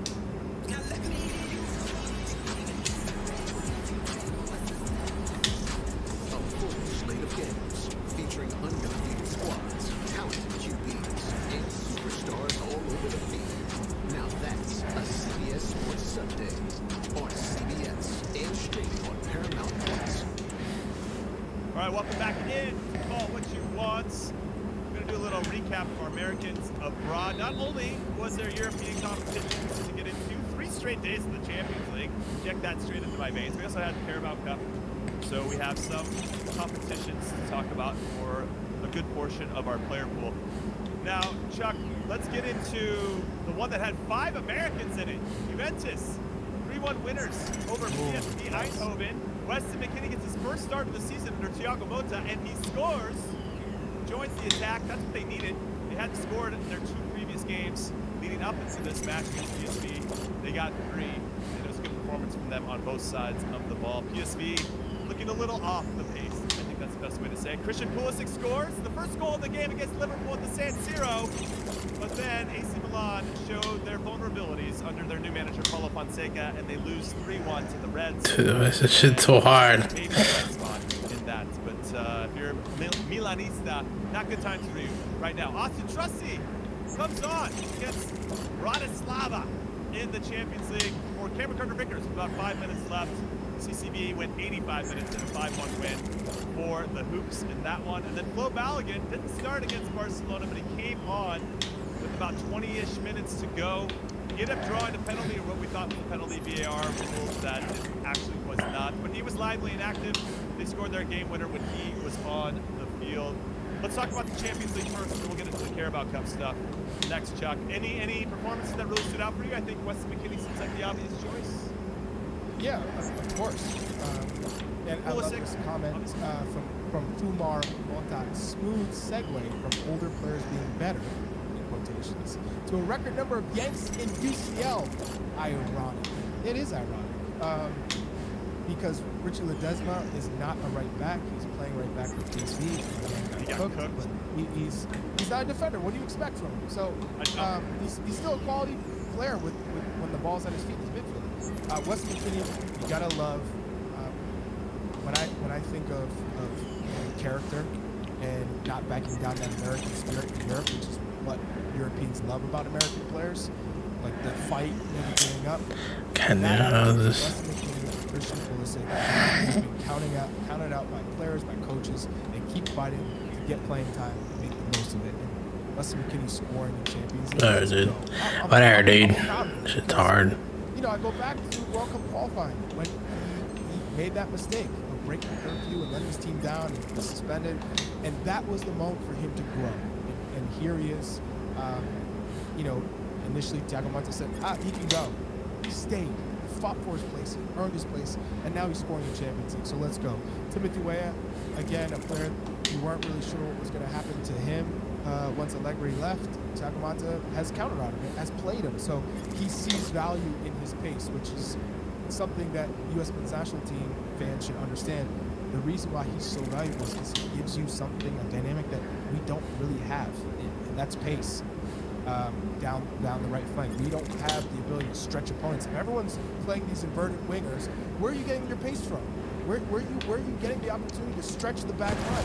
You need those type of players. So it's good to see that he's healthy and back because I do think he's going to have an important role with the U.S. men's national team in 2026. And so from that standpoint, I think Malik Tillman didn't impress.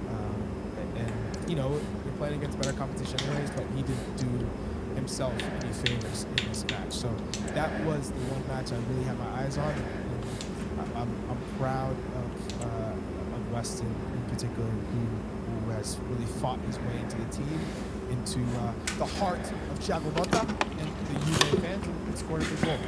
Yeah, it was very cool to see him have that moment for sure. And I think I was on Morning Footy or the Glossy Network at some point talking about McKennie being in the starting 11. And what I love is his ability and desire to join the attack. And that was on full display on this particular goal. Was it a scintillating goal? No, but he put himself in a good position to be in a good spot to make a play. And that's what Juve was missing, and I think that's what he can do to continue to unlock them. I do want to go back. Chuck, I rarely get triggered. Sometimes I get triggered. But that comment kind of pisses me off. I'm just going to say... Yep. You got triggered. Let's go. A little bit. Because when I look back at the 2002 team, there was only, of that 23-man roster, 9 players played in MLS. And a few of them came back to MLS, notably Brian McBride, Tony Miola, Kobe Jones. So they were tasked with starting the league, putting the league on their shoulders to get going and be recognizable names that could really get energy going with the fan base and that people knew.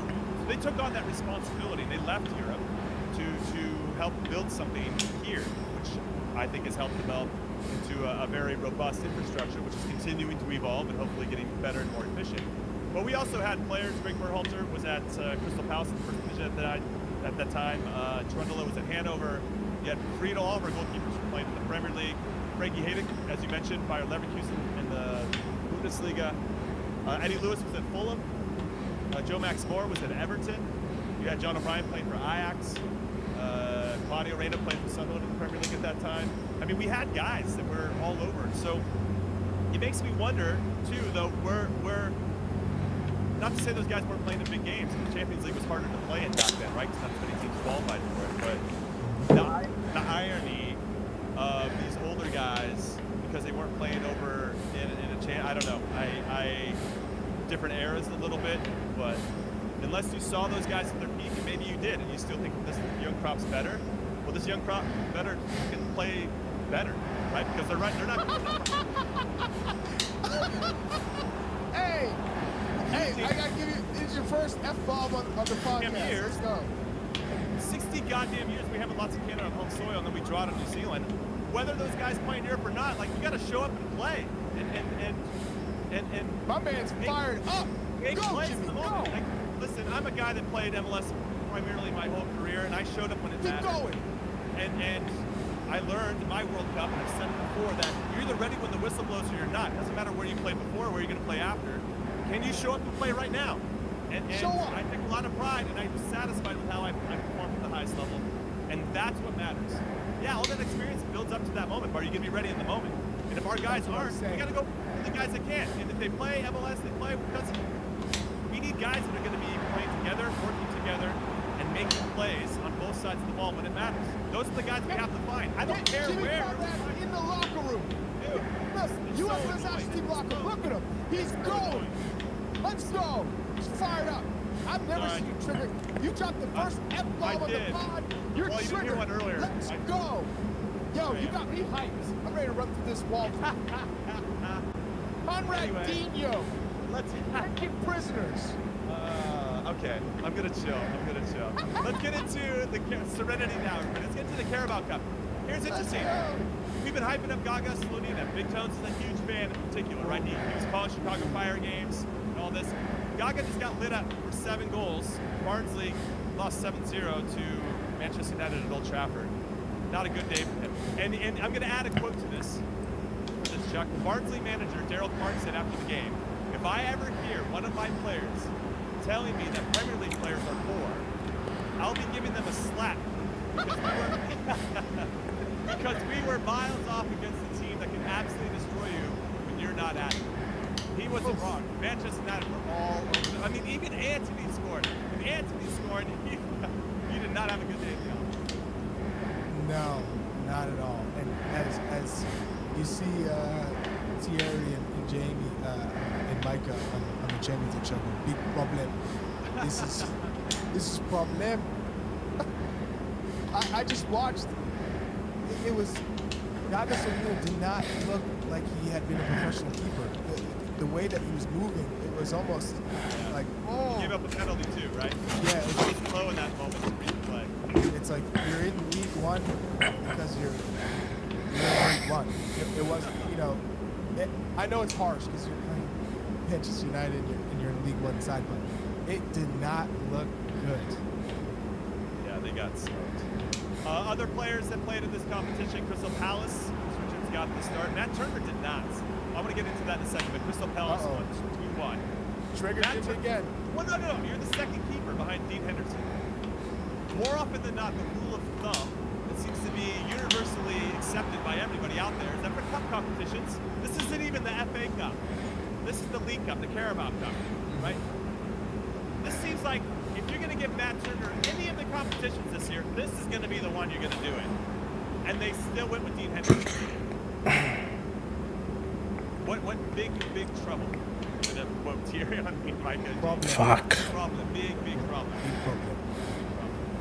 Yeah, I'm with you. I mean, from Matt Turner's perspective, you're trying to leave. The club is saying you're not going anywhere on the loan. They have to buy it. Every team's like, I'm not buying it. We'll loan it. We're not buying it. We want to see if this is something that can work. And then on the 3 days to go, on the transfer deadline, they go, oh, now you can leave. Everyone's had their goalkeeper position fulfilled. They've got all their, and then Crystal Palace came in and said, oh, we'll do it, and we'll cover the wages, right? So you're forced to because you know you got 0 shot of not enforced. You gotta play it. You make the move, you're like, hey, all right, at least I'm going to London and I get a chance, but he's not getting a chance. So all in all, yeah, we don't wish that upon anybody, but no. All right, so let me finish the results, and I actually want to get into the biggest defeat of your career, Chuck. If you can remember what that was. Coventry, Haji Wright gets the start, plays against Tottenham. Spurs win 2-1. And then Preston North End take on Fulham. Wayne Holmes starts in the cup set as Preston wins 16th, getting through over the Cottagers. Listen, Fulham, dude, what are you doing? I was like, what are you doing to me? Because Micah Richards just called me. So I was like, I'll call you after. Yeah, I have no idea what I was about to say. All right, so what's the worst loss you've ever been in, Chuck? I was trying to think about this before the show. worst loss? Yeah, more in terms of score. Obviously, we've had emotional losses that leave scars.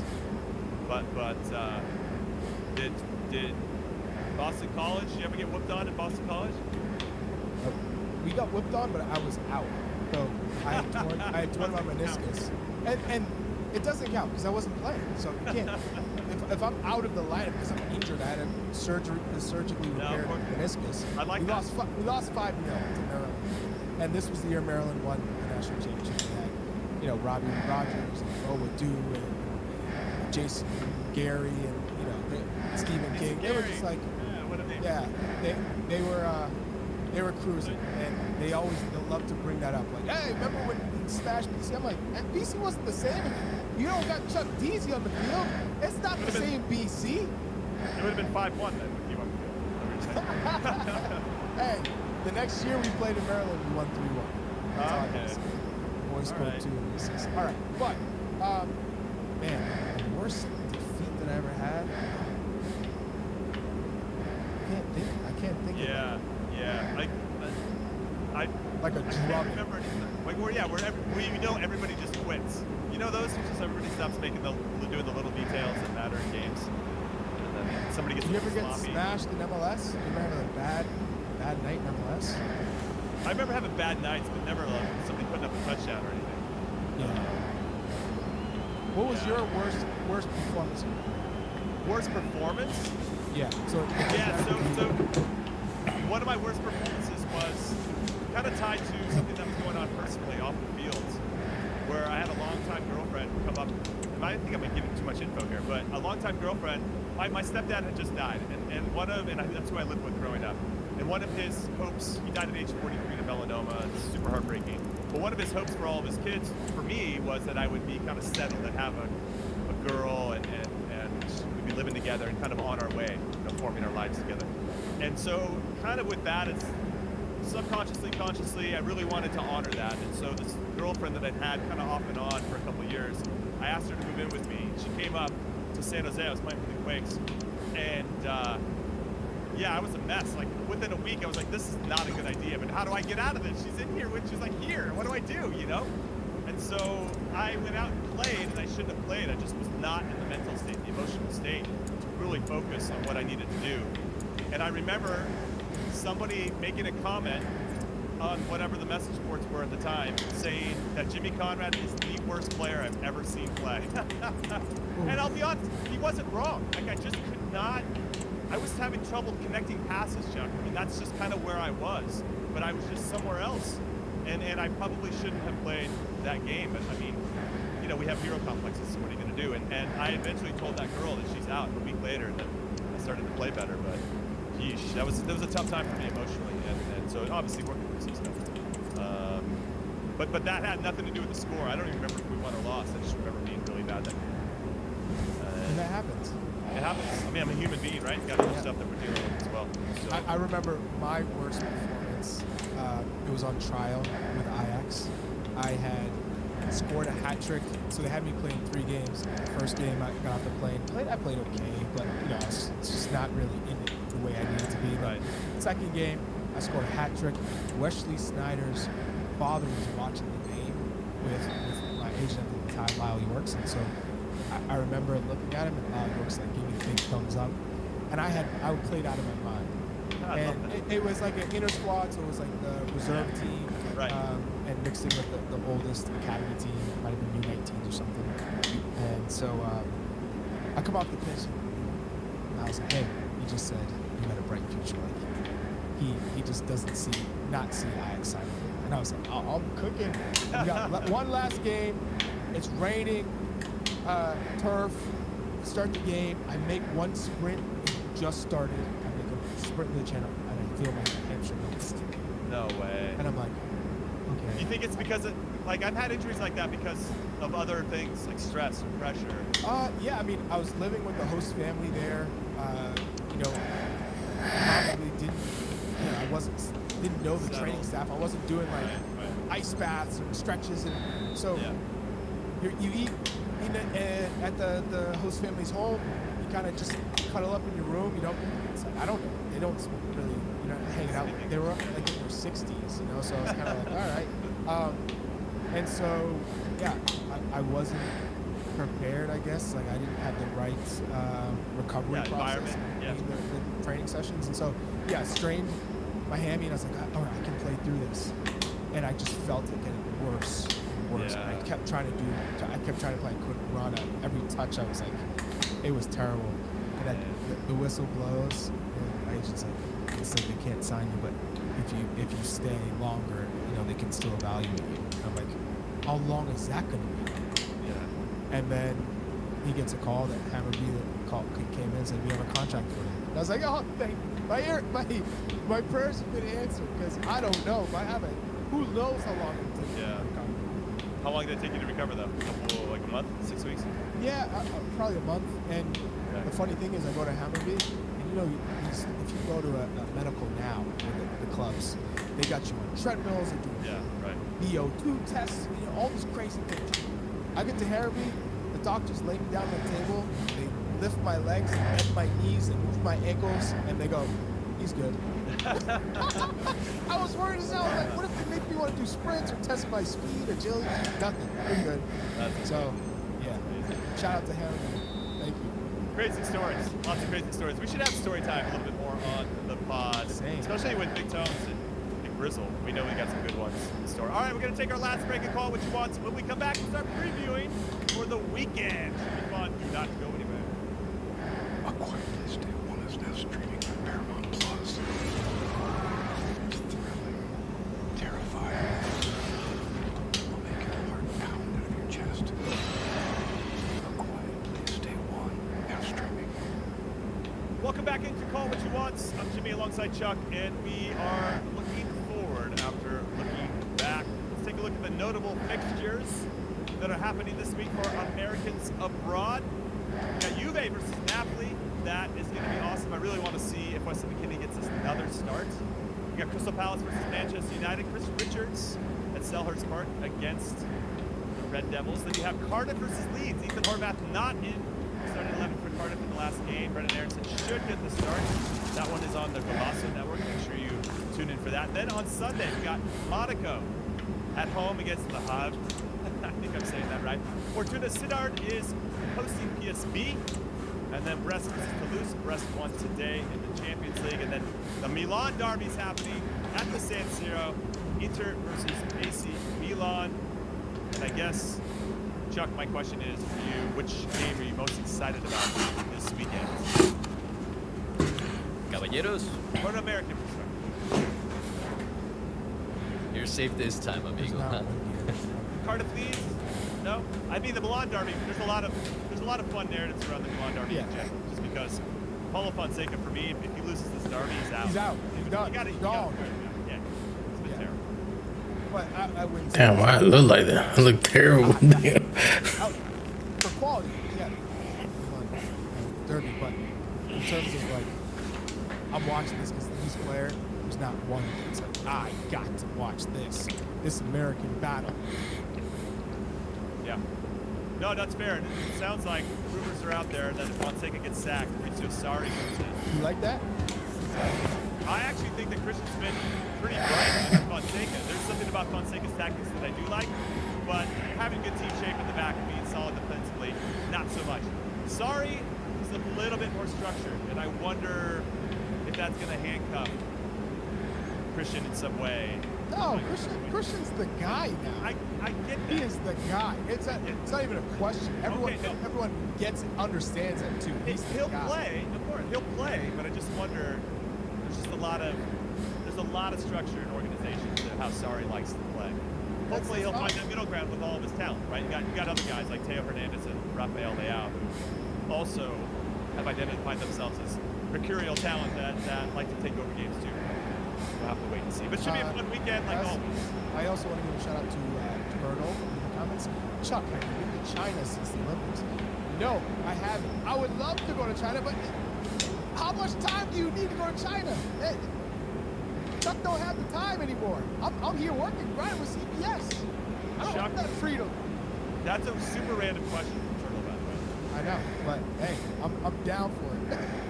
Okay, Chuck, let's do this. Let's get to 2 more questions, and then we'll bid everybody adieu. And as a reminder, we'll see you on Monday at 1 p.m. Eastern for our next show. We'll be live on the Colosso American YouTube channel, so come back and hang out Jimmy, with us. how about we do this? We let producer Des pick the 2 best questions in the comments. Pressure, Des. For us to tackle. So let's ask away. Jair Vasquez. Kelly, I love all your questions. So keep them coming, Kelly Broderick. I don't know if Des can see it. Why don't you take it? You take it. Des can see all the comments. He's the mastermind behind this. It's like the puppeteer. He's the Wizard of Oz. Is that what you're? He is the wizard.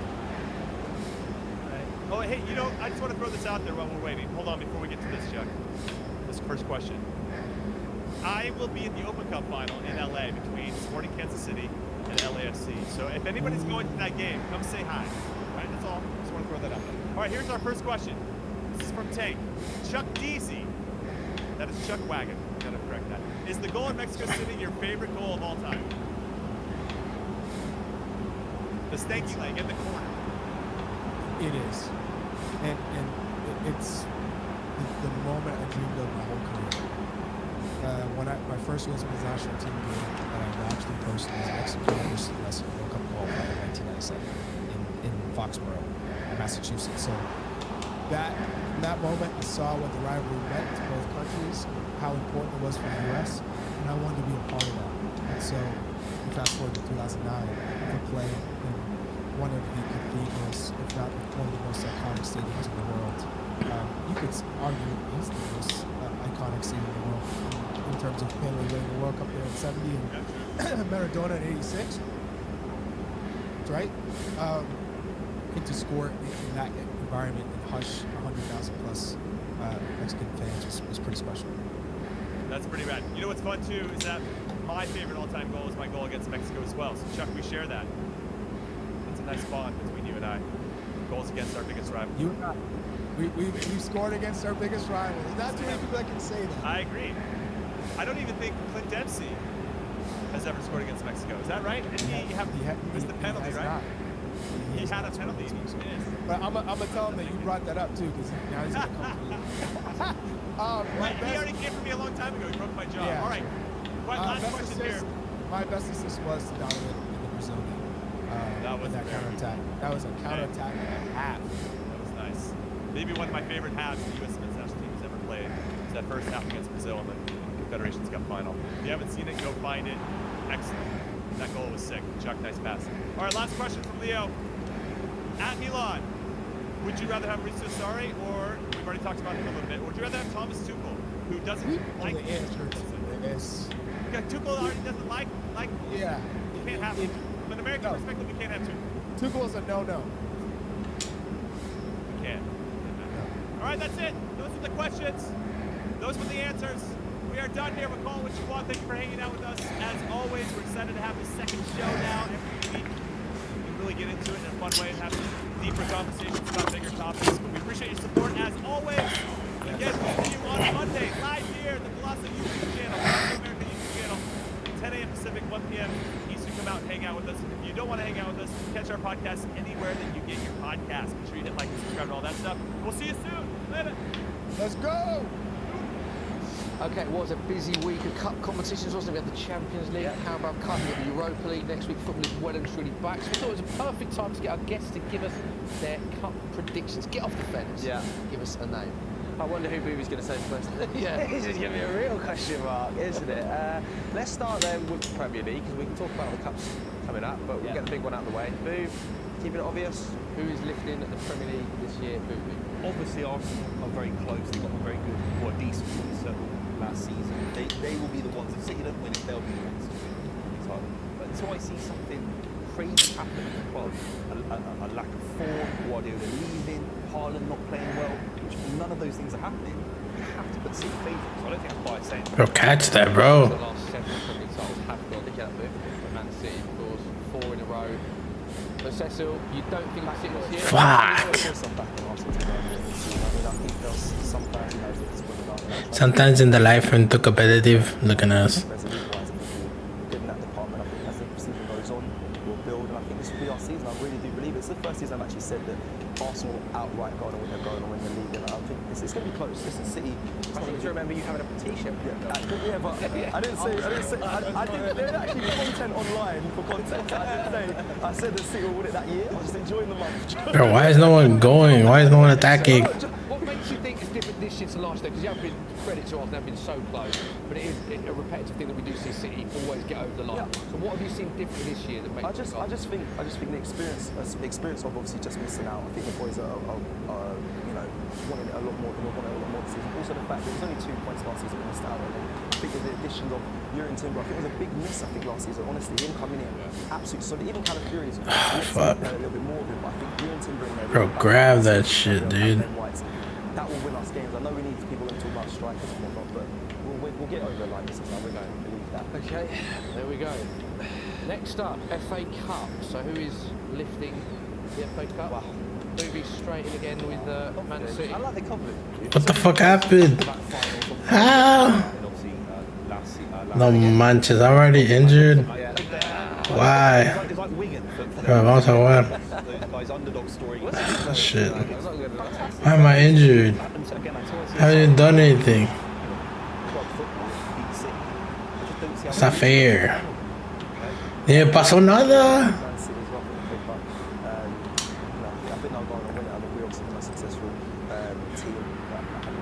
Damn, I'm losing and I got injured for my dumbass. I'll put it there.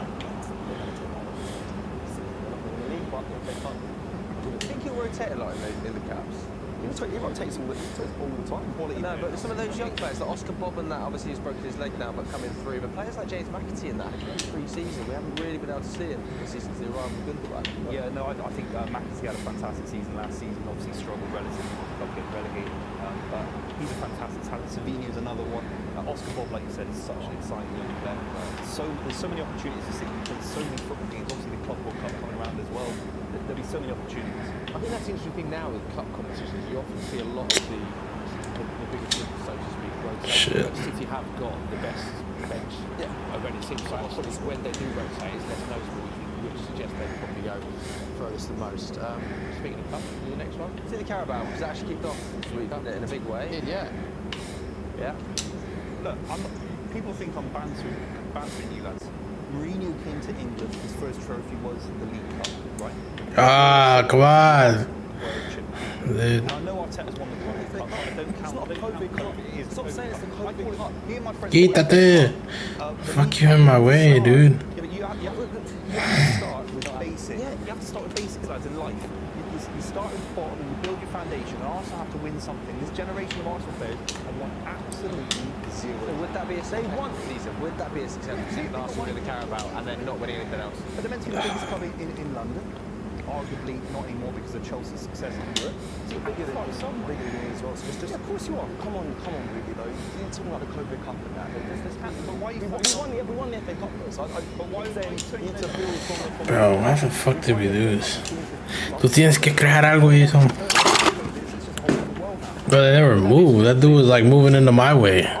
Listen, a lot of people tell them those up at the League Cup. I'm not one of those fans. I think we haven't won the League Cup since. Some trash ass shit, bro. 1993. So yes, I was born in 2018, I believe. Yeah, I would take the League Cup, but I don't tell them loads of it. But it's not. The way it's passive aggressive, the way you're putting it across, like it's an insult to Arsenal to win that. But listen, I've gone with Liverpool for my pick. Yeah. Listen, I know they lost to Nottingham Forest, but they did start the season fast. But Arne Slot's got playing in the right way. I think this is the competition that finishes the earliest as well. Be done by January. I just think they've got to a soft start. I think Liverpool will be the ones that pick it up. Not a bad shout. They have won the League Cup more times than any other team. 10. Obviously, they're the holders as well. But do you think, like, just from an Arsenal's perspective, fans' perspective, picking up on what Louis said there, would you be happy if you finished the season with just the Carabao Cup issue? Happy is the wrong emotion. I'm not going to be happy by it, but I'm not going to, like I said, I won't turn my nose a bit. I think I don't overlook silverware, regardless of what it is. But would it be a successful season? Let's put it that way. Well, if success is deemed by trophies, someone say yes. For me, I want one of the majors. I want one of the Champions League, Premier League, or the FA Cup.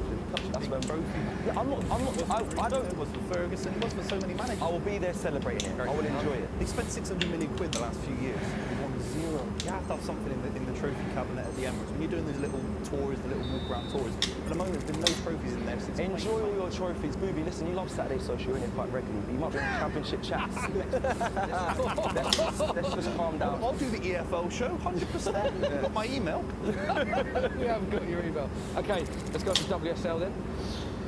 Obviously kicked off last night, Chelsea winning 1-0 against Aston Villa. Epic title race last year, by the way. It went down to goal difference on the final day, and it went down to goal difference between these two teams that you've got, Man City and Chelsea. Was Chelsea were victorious?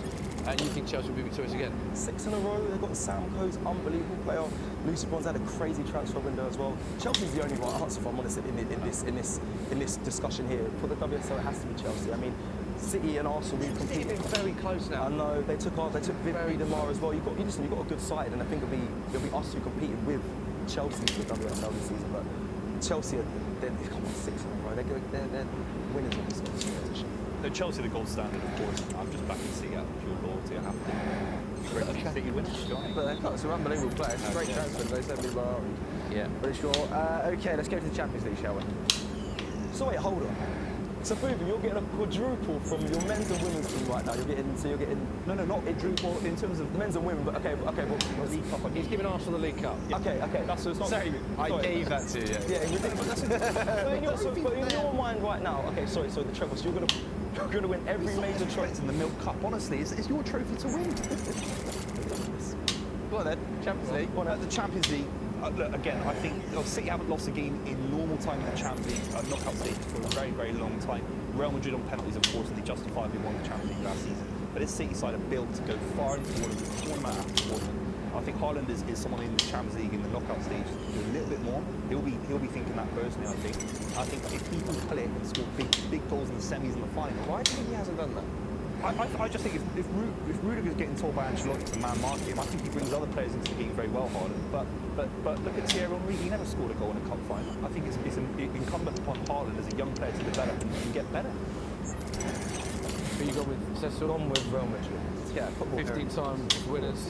Yeah. I mean, they've obviously added some quality to the team as well. Actually, in the league, though, we didn't really watch them. There's only like it's clicking, yeah. But how many times we said that and then they get over the line of the Champions League? There you go. I think, and when you watch them in the Champions League and in their performance in the league as well, they're quality as well. They've done injuries as well, scream home. Yeah. They've got a quality side. Like, come on, it's Real Madrid only. How do you feel about Arsenal in the Champions League this year? What's your sort of goal that you want to get to? I want to beat what we did last season. I got to quarterfinals, got knocked out by Bayern. Yeah, it'd be nice to hit semi-final, even push. I mean, it's a big ask because it's the Champions League and final be good as well. But winning it would be incredible. I just don't think we're there yet, personally. Fair enough. Booby was shaking his head. What's wrong with that? What's wrong with that? People are going to slag me off as a Man City fan in terms of the European pedigree. I get that in terms of the history, of course. So, as a sporting project right now, Arsenal do not have the mentality to win the Champions League. When they approach the Bayern Munich game, they approach it like they were lucky to be involved. It was kind of a little bit of a lottery. Who approached it like that? And I think you got bullied in both games. You obviously scored a couple of great goals, Saka in particular. But Bayern Munich just had this kind of pedigree. Anytime you face City, Real Madrid, or Bayern Munich in the same time. Why have you gone for City to win the Champions League? You're talking about pedigree. Real Madrid have the pedigree. What I'm hoping, honestly, is as a fan, a neutral fan, I'm so lucky to see City do so well in the last couple of years in Europe. I'm so lucky. I want to see, as a football fan, a Man City Real Madrid final. Obviously, Real Madrid competed in the final, but we've been playing them far too early in the tournament. I hope that through luck or whatever, we play them in the final. So you mentioned Arsenal, it's a mentality thing. You mentioned that with the league. They happen to be fair. They've been very close in the league, particularly the Champions League. But really close. I mean, no one remembers the silver medalist in the Olympics. With all due respect, you've got to remember who comes first, and Arsenal haven't come first in anything for many, many years. Maybe they will in the next couple of years. But as we're sat here right now, they're nowhere near Real Madrid and Bayern Munich. They go into that game, they park the bus, and they pray for Saka to beat them from 25 yards. That isn't a philosophy to win a European. Get a bite back in it. It's crazy. It's absolutely crazy. But listen, in the Champions League, I did mention it. I don't think we're ready yet to win it. But you're disrespecting. Let's be real. We play good football, Booby. Let's be honest. You know that as well. What do you mean we did? I think I saw a highlight on Twitter of Arteta ball 2.5 years ago, 3 years ago. Unbelievable, free flowing, Emil Smith-Rowe is fantastic, and you really become really conservative. I think that will actually be with discredit because you have to go out and beat sides. It's all well and good away from home at the Etihad, praying for a 0-0, but you have to go away and take results and play aggressive. We've got players and we've had injury. They take time. You know about it as well. You guys start the season slow all the time as well. Click into gears. My philosophy. This is Arsenal Football Club. Under Arsenal, even before that, the great George Graham side. Attacking football. What We've seen last season was free. I just meant was free flowing under Arteta. Was scoring. We're beating teams 6-5, 4-0. What are you talking about? You do it against United last season, but ultimately, we're talking about the Champions League against Bayern Munich and Real Madrid. I think you'll get found out. I think we've had this debate with Man City and Arsenal long enough. You mentioned Bayern Munich there, none of you picked them. I think it's worth talking about Bayern. Unbelievable first result. They look like they've started pretty well. Do you put them in that bracket as one of the teams that could lift the trophy as well?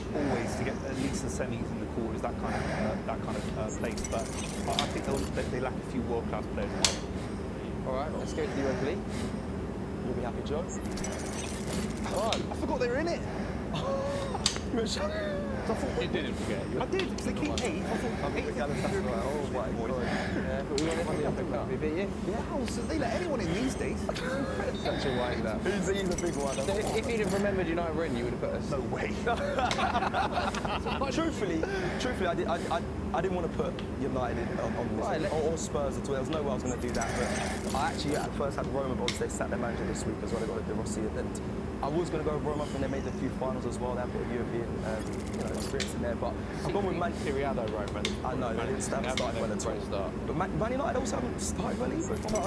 I know you laughed at Manchester United there being involved in this conversation. The Champions League campaign didn't go well last year, but Erik ten Hag's record in the Cup is undeniably good. He's got 2 FA Cup finals. He's won the Carabao Cup. Like in knockout games, he seems to be able to get results over the line. This is my thing about this. I think this is one of the 2 trophies. He focuses on them. He wins trophies, but listen, I don't know if it's at your detriment if you keep him on anyway, because I don't mind him being there. Because I want to watch United. I keep Erik ten Hag. Earlier you were talking about it being let's not be derided about the Carabao Cup and trophies. Yeah, that'd be a big trophy for you to win. Well, maybe you can get to the final and play Arsenal in that final. But Man United play Arsenal. They've got to play Arsenal. There's no drop down. But you're currently 2 positions below where you finished last season. There's been no progress. Into the season before you spent another 200 million quid. Why have you gone Gala? Just because of Osman. I'm a massive fan of Osman, their home form, and it'd be nice to see a Turkish side do well. We saw a Greek side obviously do well in Europe last season. I'd like to see one of these countries that maybe don't have the best European representation in terms of winning things, and one of the biggest clubs in Europe. What's interesting about this is we look at the Opta predictors, and with a lot of them, it's fairly as you'd expect. Man City for the league, City, Real Madrid for the Champions League. The Opta predictor for the Europa League is really wild. Porto is favourites, then Athletic Bilbao, then Slavia Prague, then sort of Man United, Spurs, Lazio, Roma. Athletic Bilbao, they've got Nico Williams, they've got Williams, they've got good attacking players. I think that they're on a good season as well. But I don't know. I thought favourites you kind of go, United in the Premier League. But it's quite an open one, is what I mean. It's definitely open. It's definitely open. When you lost 2017 was under Marine. Yeah, under Marine. Obviously we've lost the final since then as well when they had Villarreal. So like semi-pedigree in that competition. What was a good shot? Let's get them up. Right, we'll go to the last one. Europa Conference League. Captain, is it? Yeah, this is a must-win. If they don't win this. Oh my days. Poor Chelsea sides that kind of with Rafa Benitez and thinking about they kind of just get over the line and win things. Do you know what I mean? I think Chelsea would love, their fan base would love to say they've won every version of the European Cup. They'd love to say that. Yeah, I mean, the squad selection as well, wasn't it? You see the squad selection. Yeah. Obviously, to a different. They can change it when they get to the Cup. They spend enough money, boys. Like they should be able to put out a squad enough to win this competition. I mean, there's I think Genks in there, Fiorentina. There's still some okay sides of the competition, but these have to be favourites. Okay, and they are favourites. Not to predict a 32% chance of winning. Betis in second with 17%. Fiorentina in third, who lost the final last year to Olympiacos, I believe. So there is confirmation of who our guests think will win every trophy. If you don't know who Booby supports, just look at the top line with the Man City badges. There we go. But it could happen, to be fair. We've seen it before. Así que, Chris, estamos en este estudio fantástico. Me encanta, tío. ¿Y sabes lo que vamos a hacer? He visto estas cosas aquí y creo que cada vez que vayamos a cambiar de tema... El pulsador, sí, lo golpearé. Lo golpeas cuando quieras cambiar. Puedes empezar. Bueno, empecemos entonces, tío. Bien, Al-Nassr, Saudí. Fuiste ahí, enorme noticia. Cambiaste todo cuando fuiste allí. ¿Cuáles fueron las cosas más difíciles para adaptarte cuando te mudaste a Arabia Saudí viniendo de Europa? Río, como sabes, toda mi vida gira en torno a los retos. Me fui de casa con 11 años para vivir en una gran ciudad. Así que para mí es fácil, porque cambié Madeira por Lisboa, Lisboa por Inglaterra, Inglaterra por Italia, Italia y vuelta a España. España, para mí no es un problema, ya sabes, es parte de mi vida. Estoy acostumbrado a tener ese tipo de vida. Y, para ser honesto, fue muy fácil para mí. Puedes hablar de la religión o del clima, pero ningún país es perfecto. Así que para mí la adaptación fue fácil. What the fuck? Why can't I have this in English?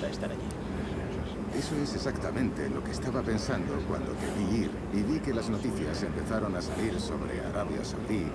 Y vi mucho del mundo occidental diciendo, señalando con el dedo, diciendo cosas negativas.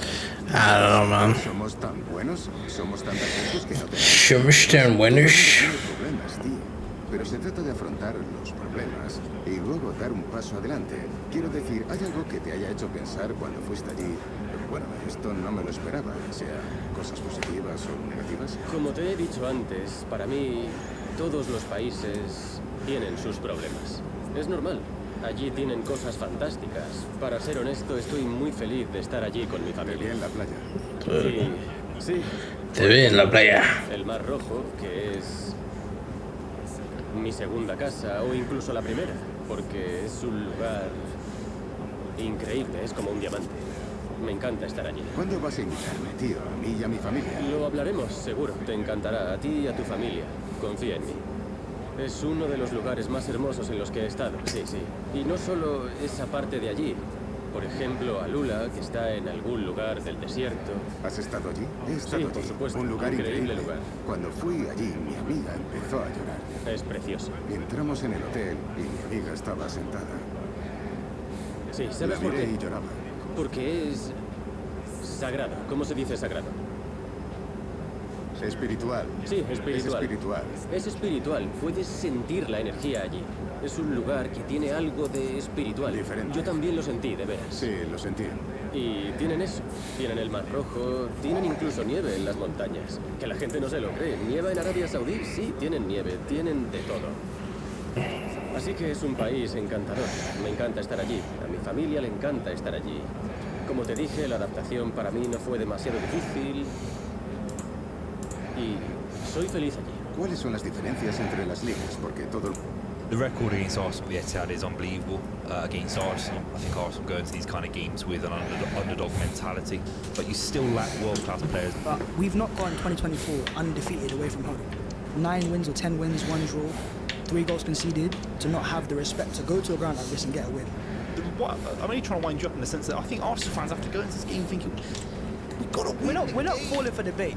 We're not falling for debate. You know, I've seen Man City fans have been trying to be very clever. They're trying to bait us into this, right? We're not stupid. We're not naive. This is what Arteta wants to do either. Fall into debate. And yeah, well, this guy was in the PFA team with him, Declan Rice, you know, as that position back then. And let's not forget, Pep was willing to spend nearly £100 million on that guy.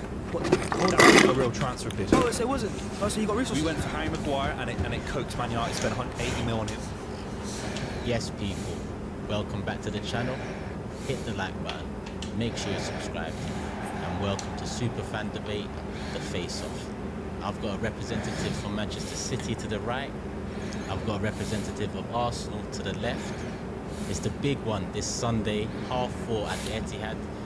And there's some things to discuss. So make sure you've hit that like button, make sure you're subscribed, and let me introduce the reps. And starting with the home team. I say home team, the home team on Sunday, but on away grounds today on EAFC25. We got Boovy, not the first time you've been on the channel. No, it's good to see you lads. Obviously got double the Arsenal representation. I'm by myself, so you have to be nice to me, mate. I'm just host you. Yeah, Just neutral. I'm playing the neutral role. And I don't think we're going to need to double up anyway, because to my left, the infamous. The infamous? Yeah, the infamous. The infamous on Twitter. Babs in the building. Well, he's not here today. This is Babs on YouTube today. This is you. It's a different person. We're trying to keep it sensible. Welcome to Babs as well. Obviously not your first time on the channel. No, it's nice to be here. And I think it'll be a competitive battle. Looking forward to it. Cool. Let's get straight into it. No point wasting any time. Mr. Big One. Last season, both clubs went up to game week 38.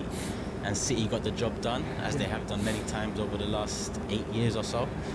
And Arsenal are the favourites to challenge again, to challenge the throne again, to challenge Pep Guardiola again, many people's greatest of all time. And I've taken a few comments from both of you beforehand, and I've based these questions on those comments, predictions, thoughts. And I'm going to start again with the home team, Boovy.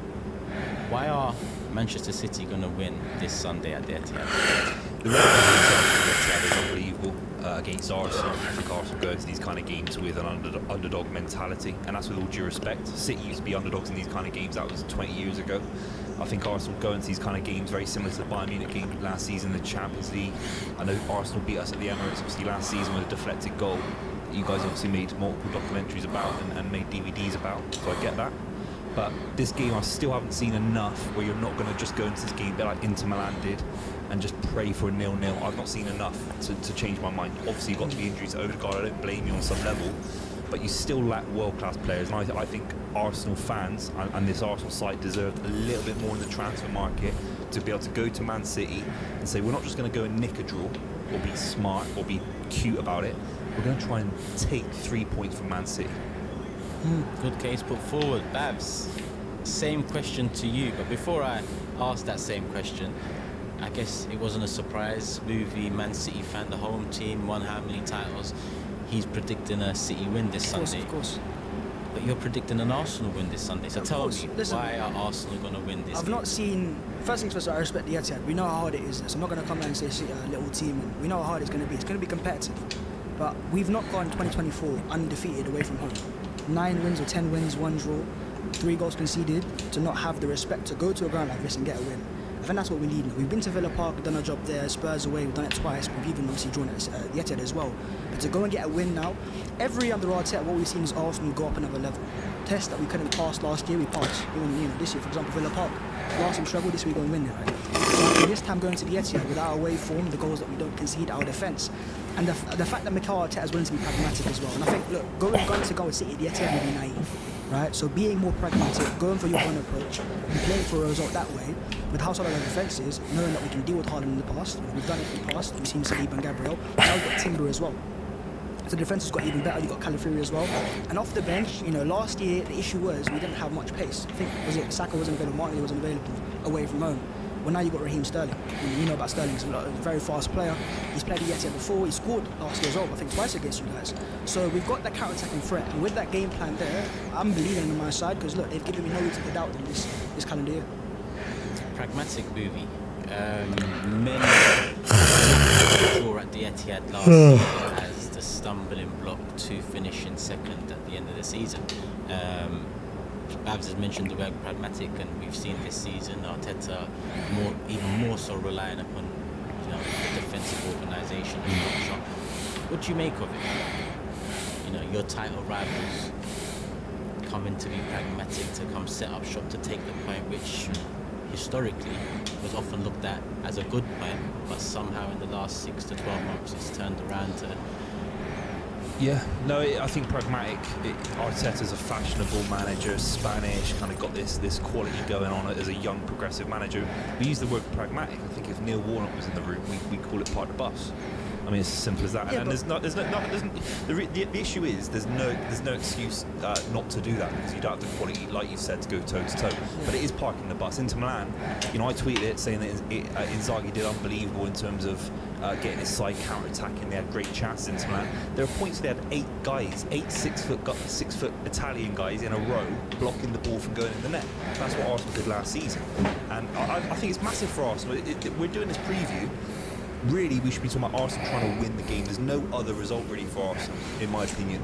For the last 25 years Premier League history, you have to go away and beat your Premier League title rival. Guardiola did it in his second season against Conte at Stamford Bridge. What about Klopp at Anfield?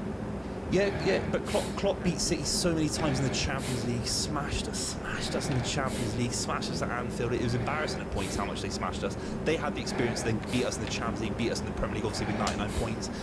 There's so many examples in Premier League history. You have to go and take. You know, Arsenal did it with Arsene Wenger so many times at Old Trafford. Big wins in the late 90s and the early 2000s. It has to be a win on Sunday. I don't think it has to be. I think the pressure's more on City. You're the home side. You're 4-time Premier League winners in a row, right? So with that home record as well, we're coming to your ground. Of course, you've got to be favourites and you've got to go for it. We can go out there and take a result, take a draw, because we still got the Emirates to come for. The home game is the must-win game. The Etihad away, we can get a result. It's a must-not-lose game, in my opinion. I still think Arsenal are going to win. But the whole park the bus stuff, like, look, listen, we've seen the biggest club in world football go to the Etihad and park the bus and get to a Champions League final. So it's about not being naive. You know, why do we have to play to your strengths? Of course, you want to come us to come on to you, so you got more space to counter-attack. We want to get a result.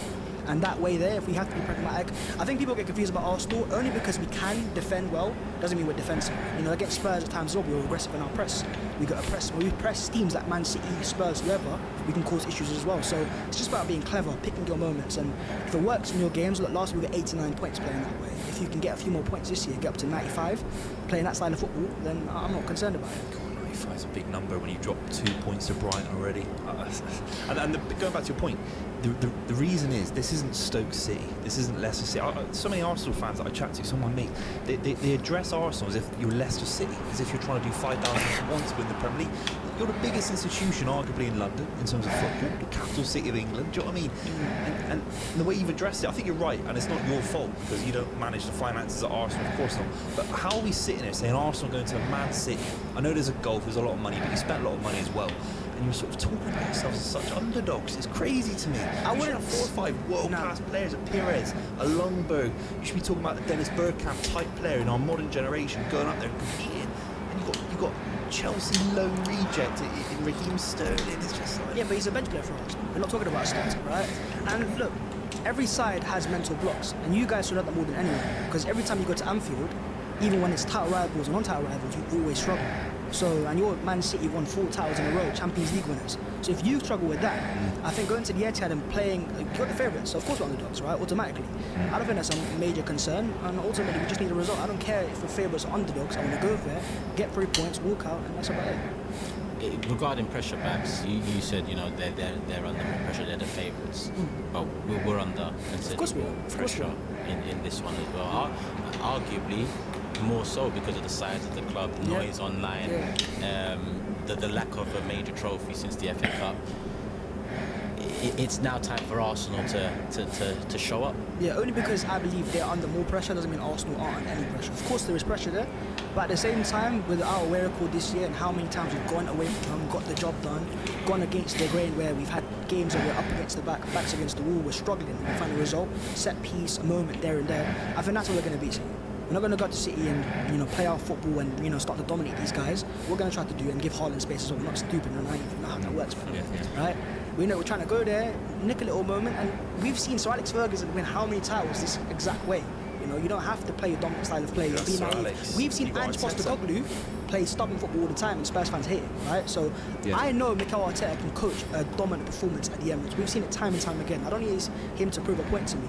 I want to see us go and do something we've not done before, which is go and win at the Etihad in a Premier League title clash. I think it'll be amazing. Look, we've also got a decent record against these guys in the last season or so. 3 games, Community Shield included, 3 games undefeated, win at the Emirates, a clean sheet at the Etihad. That's still decent. It's improving, right? We're getting steps further and further. Because you lost 3 in a row, obviously, the season before you bottled it, and no side ever bottled a Premier League title like that before. At the Emirates, for example, there was a 2-1 game where I think Rodri scored the last minute winner, and we went toe-to-toe, we were going for it. We got caught off, you know, because, and even the game, the year before that, where you beat us, 2-0, or the Emirates, where Grealish scored, we were going toe-to-toe in that game, we didn't get the upfront, and caught us out. So, be a bit clever, get a result, and I don't care what people think about Thoughts? Last question on, not last question on the game, but before we do keep it moving on, Booth, you don't strike me as someone who's nervous about City's chances in general, let alone, you know, in this one coming up, because of why should you be? The history speaks for itself. How do you feel Monday morning? Arsenal win the game 2-1. Honestly, you don't want to lose this kind of game to Arsenal, but City are in such a strong position in so many ways. The youth coming through the side, the manager, the world-class players. Honestly, there's zero pressure on City in this game, except for a sporting. Guardiola will make it a sporting thing. Of course, a Guardiola side doesn't want to lose to anyone, but this is closer to playing Spurs at home, Newcastle United at home, Aston Villa at home. For Arsenal, this is like Paris '06. you know what I mean? It is. It's like You want me to Wembley, remain 03 or whatever. unbiased, Scooby? Don't be bringing up Paris 06. Paris, there's a world, if you actually look back at the history and the way that you've both seasons the last couple of years, you've completely thrown away the Premier League from winning positions to a way that's never been seen before in Premier League history, particularly the season before last. It was Kevin Keegan on steroids in terms of how you guys threw that title away. So this game is arguably the biggest game in Premier League history for Arsenal fans. And for City, it's just a training ground. We could lose 4-0. Training ground. Yeah, it is, because we could lose 4-0 trying So to play. I expect that reaction as well if we do lose that game, because I want to see that for a reaction. I'll see a lot of. You know what I'm saying? So, you know, fair enough. You've got your 3 points. Obviously, you drew the game the previous week to Brighton, so mathematically it doesn't make that much difference. But I'm only trying to wind you up in the sense that I think Arsenal fans have to go into this game thinking we've got to win. We're not falling for debate. We're not falling for debate. You know, I've seen Man City fans have been trying to be very clever here, trying to bait us into this, right? We're not stupid. We're not naive. This is what Arteta won't do either. Fall into debate. We know how it works with you guys, man. Your mind games. We know how your manager works as well. Of course, we're Arsenal Football Club, and we're going for a win, but there's different ways of winning. But if I've seen the biggest club in world football, Real Madrid, you don't want to argue with Real Madrid, by the way, of course.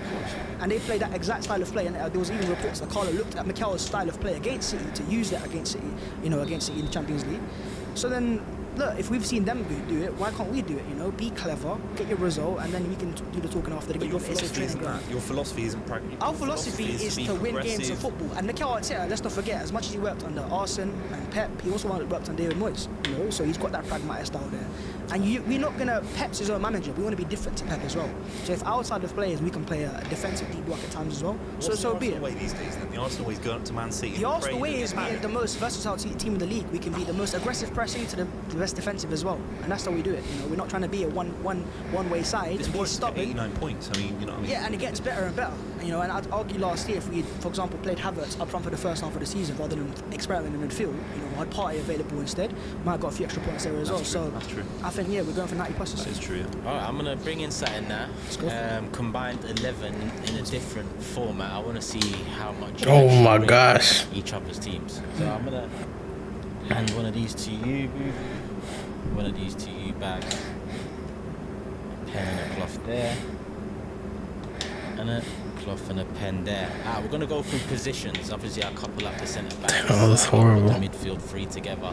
We're only talking about players right now that are fit and available this Sunday, and we're going to build a combined 11 out of it.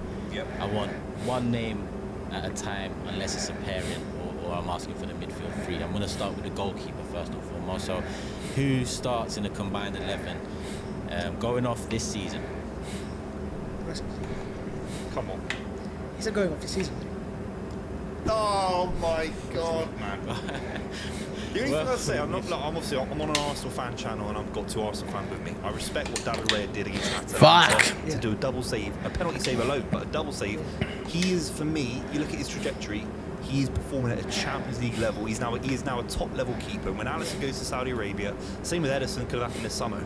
You're looking at him as the next wave of that new generation of keepers. He's a top level keeper. No, he is. And he's so much better than Aaron Ramsey. I can't believe there was ever a debate last season. But honestly, mate, Ederson every day of the week, right now, still fit, still one of the best defences in Europe. He'd start for it. What's the best defence in Europe, though? Well, we're not going to talk about Arsenal. That was good, but we can't talk about Arsenal until you've won something. Ederson's one of the most keepers of a generation. That's fair enough, man. Damn. Speaking, I think this year, the best keeper, arguably in Europe right now, has a 96% save percentage. 96% of his shots he's stopped, and he's making saves, by the way. He's not being asked to just make one save a game. But even in those games where Arsenal are required to, let's just say block the shots and stuff, and he has to make one save, he's still able to make that save. It's remain concentrated. And even in his Brentford days, his last year at Brentford, I'll give you a stat here, he had more clean sheets than this in that year, and a higher save percentage. Who would Ancelotti take at Real Madrid? I don't know, man. They've got Thibaut Courtois, but listen, But the reality, I think the reality is with Ederson. I think don't throw Brentford stats in. No, look, of course. Brentford stats. You're an Arsenal fan. No, but the point is, even at an inferior club, he was competing numbers-wise with Ederson, and now he's come to a superior club like Arsenal, which play a similar style of brand in terms of domination and style of play. And I think Ederson's got his history there, but I think in the current generation, right? You say right now it's next generation. Ederson will be leaving you guys in years time to go to Saudi Arabia. Yeah, but right now, right now, I wouldn't swap Raya for Ederson. I've I don't think Edison's in the category of Alisson or Courtois. Not on my eyes. Yeah, I was going to ask, would you swap him at the moment? Yeah, he's not at that level I don't right say now. that either, but Edison's a Courtois player. and Alisson are there, and Edison's right there. Reyes still got lots to prove. Lots to prove though, but I see the fundamentals there though. You know, in terms of shot stopping wise, I wouldn't say they're too dissimilar. I wouldn't say Edison's an elite shot stopper, right? Kicking wise, Edison's world-class. He's world-class. I wouldn't say he's a world-class shot stopper. He's a world-class. Do you think he's a world-class shot keeper stopper? through. He's top 5 in the world, mate. Top Reyes five. not top 5. Right now, he kind of is. 96% of his shots are being stopped. You know, we're seeing that. And penalties as well. I think the last time Edison saved a penalty was 2020-21. A long time ago, you know. Reyes saved 4 of his last 8 penalties. You have to respect football history, you have to respect winning trebles, you have to respect 4 in a row. This one, I knew he was going to start off like this because I knew the angles that were going to be used, and it's not for me to decide, it's for you guys and girls in the comment section. Let us know, in your opinion, try to take bias out because this is Two top players, man. 2 top players. Let us know who starts in the combined 11. Babs has made good points, Booby's made good points. Clear your boards and let's get into the next position. Alright. Let's do fullbacks together. Yeah, get your right back and left back in. While they wait, people, you have a think at home as well. Hit the like button, make sure you're subscribed, do all of that stuff, people. Let us know what you think about this version of Super Fan Debate, the face-off. Usually we have a couple more guests, representatives. Today it's a bit different. Both fullbacks, yeah? Either side. Yep. A bit more thought going into this one. Booby's turned it straight round. So Booby's gone with White Gavadio, and Babs has got, hey. I think we need a handshake here because this might be the only one that we get like this. All right, cool. All right. I love Ben White. I think he represents everything good about Arsenal. His technical quality isn't talked about enough. People just say he's kind of solid right back. It's like, actually, when you had that midfield issue against Spurs, I thought it was a world he could play midfield against Spurs. He's that good. So, yeah, massive fan. Yeah, I think, look, Ben White, I agree with that. I think he's versatile. And also, I think, look, the right back that you have right now, he's not the same Kyle Walker as 5 years ago. But we saw that at the Euros. He was stinking. I remember that. And I found that kind of... I mean, he was, though. I remember I was at the stadium and I was watching this guy going, like, what are you doing? You're a Man City player. He's played the highest level when you're struggling. So White, for me, takes the right back. So on Gavadio, for me, I think he's done it last year. Scored quite a few important goals as well, going forwards, defensively very strong. He signed for, what, 60 million pounds? 80 million. Yeah, he's worth that money because he's a very high caliber player. I will say, though, you know, on the left-back side, if we see more of Yuri and Timber and more of Calafiori, I think he'll be competitive. But because he's got a season in the bank and those guys don't, I think Gavadio will do first. Fair. I agree with these picks, actually. I'm sure a lot of people at home agree. Let us know in the comments. Wipe your boards, please, Babs and Booby, and put your centre-back pairings on there now as well, please. This is very easy. Let's see if we get to a disagreement. I want some sense here, though, mate. I want some sense. The balance will remain. Booby's gone straight in. He's ready. Babs is finishing off.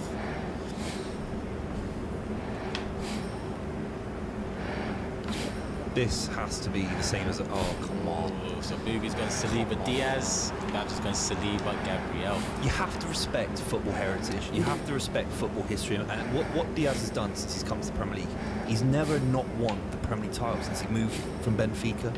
He's played